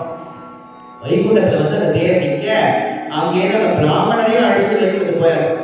பிராமணனையும் அழைச்சிட்டு அங்கேருந்து அர்ஜுனன் வந்து இறங்கினா, பரவாசுதேவனா அங்கேருந்து உட்கார்ந்துட்டு இருக்கானா பகவான் வைகுண்டநாதனுடைய மடியிலே இந்த பிராமணனோட குழந்தைன்னா அங்கேருந்து அந்த குழந்தைகளை எல்லாத்தையும் அழைச்சிட்டு வந்தா. பகவான் கேட்கிறான், எதுக்கு இந்த துவாரக குழந்தைகள்லாம் இங்க அழைச்சிட்டு வந்த, இந்த துவாரக குழந்தைகள் எல்லாம் அழைச்சிட்டு வந்தா தானே கிருஷ்ணா நீ இங்க வர முடியும், உன்னை பார்க்கிற அழகை நான் பார்க்க வேண்டாமா, உன் அழக கிருஷ்ணாவதாரம், அதே பகவான் தான் கிருஷ்ணாவதாரம் பண்ணியிருக்கார். அதெல்லாம் ஸ்ரீ அண்ணா இந்த ஒரு உதாரணம் கொடுப்பாங்க. என்னன்னா, நம்மளுக்கு சஷ்டி பூர்த்தி ஆயிடுச்சுன்னா நம்மளோட சின்ன வயசு போட்டோ பார்த்து, நான் சின்ன வயசுல 18 வயசுல இப்படி இருந்தேன், இப்ப தலையெல்லாம் நினைச்சு போட்டு பொழுது இப்படி இருக்கேன் அப்படின்னு பாத்துக்கிற மாதிரி புராண புருஷனான வைகுண்ட வாசுதேவன். அந்த வாசுதேவன் அடிக்கடி நம்ம பெரிய பெருமாள் பரவாசுதேவன் துவாரகோபாரனை பார்த்து சொல்லுவாங்க, நான் இப்படிதான் இருந்தேன் சின்ன வயசுல, நான் இப்படிதான் இருந்தேன் அப்படின்னு சொல்லிக்கிற மாதிரி வைகுண்டநாதனுக்கே பகவானோடைய அந்த சுண்டிகையை பார்க்கணும்னு ஆசை. என்னதான் வைகுண்டநாதனாவே இருந்தாலும் கிருஷ்ணாவதாரம் தான். கிருஷ்ணனுடைய அழகுக்கோ, கிருஷ்ணனுடைய சௌந்தரியத்துக்கோ, கிருஷ்ணனுடைய சாதுரியத்துக்கோ, கிருஷ்ணனுடைய அந்த வைபவத்தையோ கிட்ட விட முடியாது. அதனால வைகுண்டாதிபதே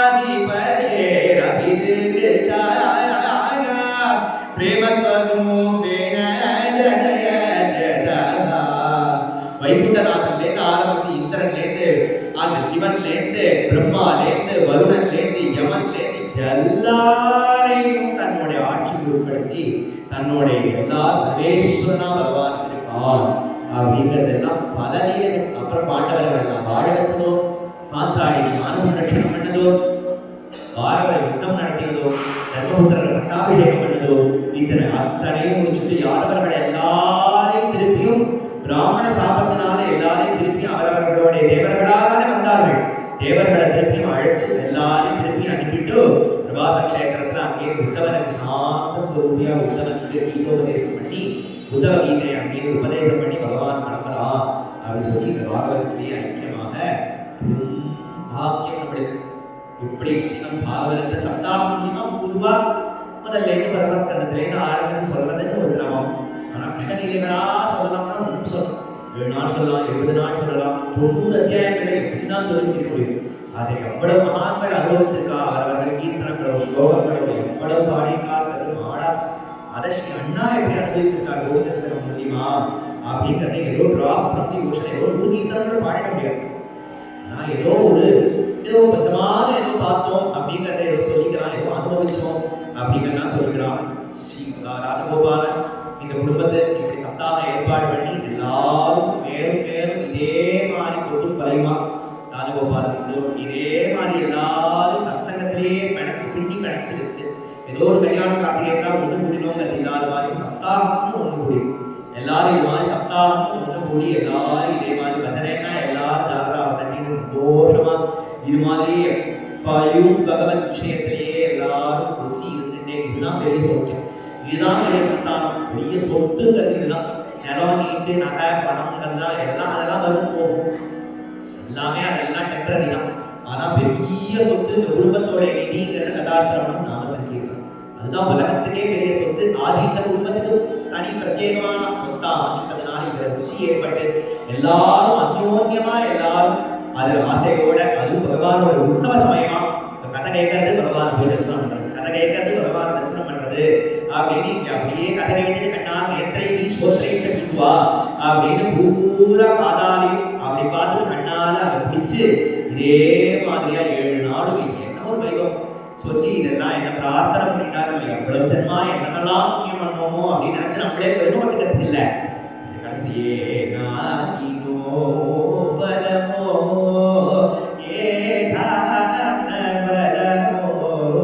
இப்படி கடைசியே நான் இந்த சம்பகாரியத்துல நினைச்சா கோவிலுக்கு கோபுரடைய மாதிரி நாங்க தபஸ் பண்ணலையே, நாங்க எதுவுமே பண்ணலையே, சாப்பிட்டு தூங்கிட்டு தானே இருந்தோம்.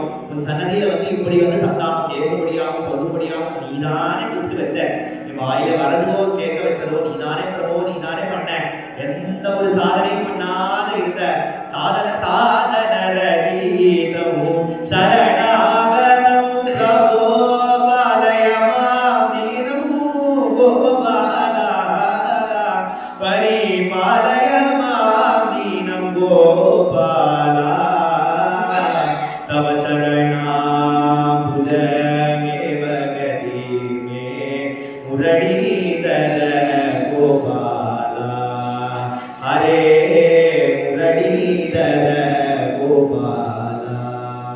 ஒரு சாதனையும் எதுவும் பண்ணாத எனக்கு இப்படி அக்ஷதை போட்டு தலையில கதை கேடு கதை சொல்லுன்னு இப்படி வாக்கியத்தை பத்தியே இந்த வாக்கியம் இந்த பூரிதா ஜனாகான்னு இந்த சொத்து அப்பையும் நம்மளை விட்டு இந்த ஸ்ரீ பிரியாமல் இந்த ஸ்ரீ நித்யஸ்ரீ நித்தியமங்கலம் அப்படின்னு இது மாதிரியா சத்சங்கத்திலேயே இருக்கிறதான பாக்கியத்தை சம்பவல்லி சாயா சமேரதான ராஜகோபால சுவாமி நம்மளுக்கு எல்லாரும் இப்படியே அனுகிரகம் பண்ணி இப்படியே உறவே நமக்கு ஒழிக்க ஒழியாது அப்படின்னு இது மாதிரியே கொண்டு பலயமா வச்சுக்கணும் அப்படின்னு அவனுடைய சரணத்திலேயே பிரார்த்தனை பண்ணி முடிக்கணும்.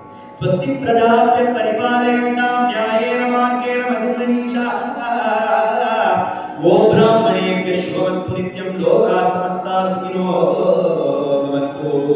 मंगलम पुंडरीकाक्ष मंगलम भक्तवत्सला भक्तबोधाधर स्वामिने सर्वमंगलमस्तु ते. मंगलम सद्गुरुभ्योस्तु वैष्णवेभ्योस्तु मंगलम मंगलम माधवायास्तु प्रेमिकायास्तु मंगलम गोपिका रमणाय गोपरनाय गोप पोषणाय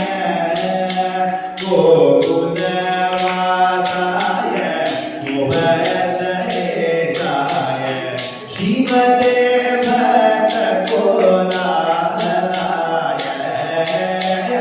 जयमङ्गलं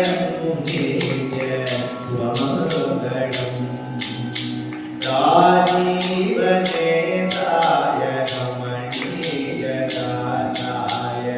राधिका प्रेमरतनपत्राय गोपिनीनन्द यशोदादिपुत्राय श्रीमते भक्तकोलाहलाय जयमङ्गलं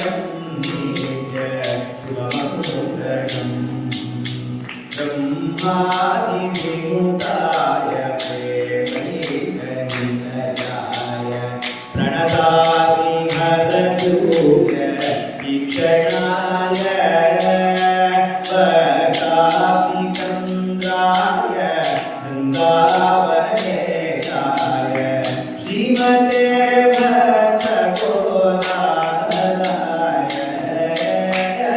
जयमङ्गलं नित्य शुभमङ्गलं जयमङ्गलं नित्य शुभमङ्गलं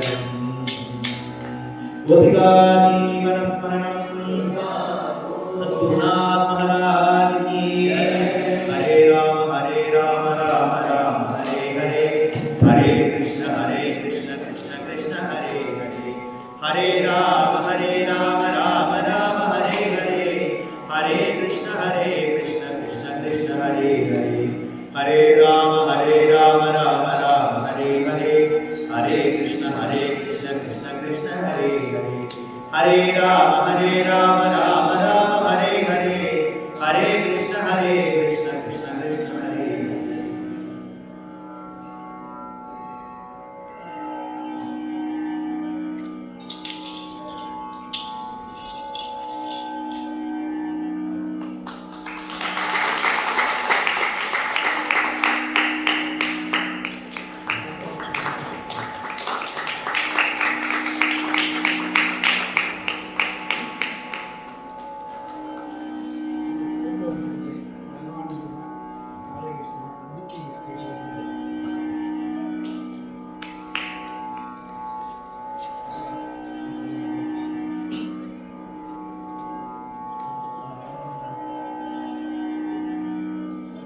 அரியனுக்கு இந்த பாக்கியம் கிடைச்சது ரொம்ப எல்லாருக்கும் இங்கே வந்திருக்க பிராமணர் அனைவருக்கும் நன்றி சொல்கிறேன். எத்தனையோ தடங்கல்கள் நமக்கு ஒரு செயல் செய்யணும்னா இருக்கும். அதுக்கு முக்கியமாக அனுகிரகம் செண்டும் கையும் செங்கமல தாயார் துணை கோலும் கோவும் கோபாலனே துணை அப்படின்பாங்க மன்னார்குடியில். கிட்டத்தட்ட 73 பிறந்து இன்னைக்கு வரைக்கும் இந்த மன்னார்குடி செண்பகாரண்ய சேத்திரத்தில் பல கதா காலத்தில் கேட்டாலும் இந்த 7 நாளும் 7 நொடி போல கலந்துருது. அவர் சொன்னது போல இன்னும் நிறையாலாம் நீங்கள் வச்சுருந்தாலும் நாங்கள்லாம் வந்து கேட்போம். இந்த பாக்கியத்தை அவர் மூலமாக எங்களுக்கு கிடைச்சிருக்கு. அதுக்காக கோபாலனுக்கும் இங்கே இருக்கிற எல்லா தேவதைகளுக்கும் நன்றி சொல்லி, இது முக்கியமாக நீங்கள் சில பிராமணர்கள் இருக்கிற பின்னாடி குறிப்பாக எனக்கு தெரிஞ்சு இங்கே வந்து ஒரே ஒரு பேர் தான் ராஜா.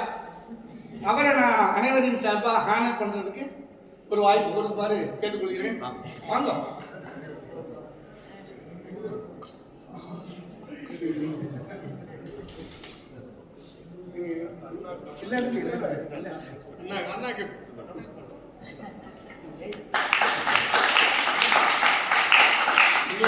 அத்தனை பிராமணனுக்கும் ராஜா வந்து ஹானர் பண்ண மாதிரி அனைவரும் சார்பாக அன்போடு கேட்டுக்கிறேன். இங்கே லைன்ஸ் கிளப் இருக்க மன்னாருடைய ஹோஸ்ட்டுங்க. அதில் சாசன தலைவர்னு சொல்லுவாங்க. ஃபஸ்ட்டு அந்த கிளப்பை ஆரம்பித்ததே நான் தான்.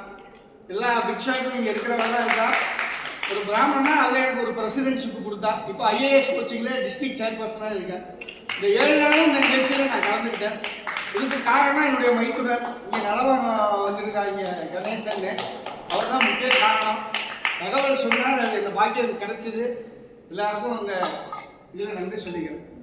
நீங்களே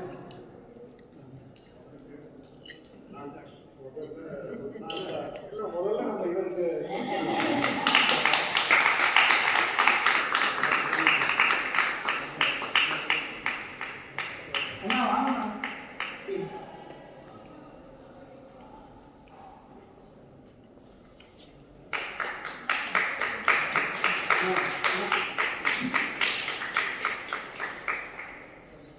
பேர் பஞ்சாபேசன்.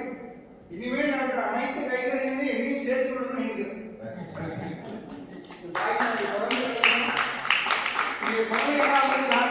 பெரிய தர்மலட்சுமி சீனிவாசன்ல சௌமியான பேர் பிடி படிக்கிறார். தனசி ராஜ விக்னேஷ். அந்த விக்னேஷ் கோபால் விக்னேஷ் ராஜ விக்னேஷ்.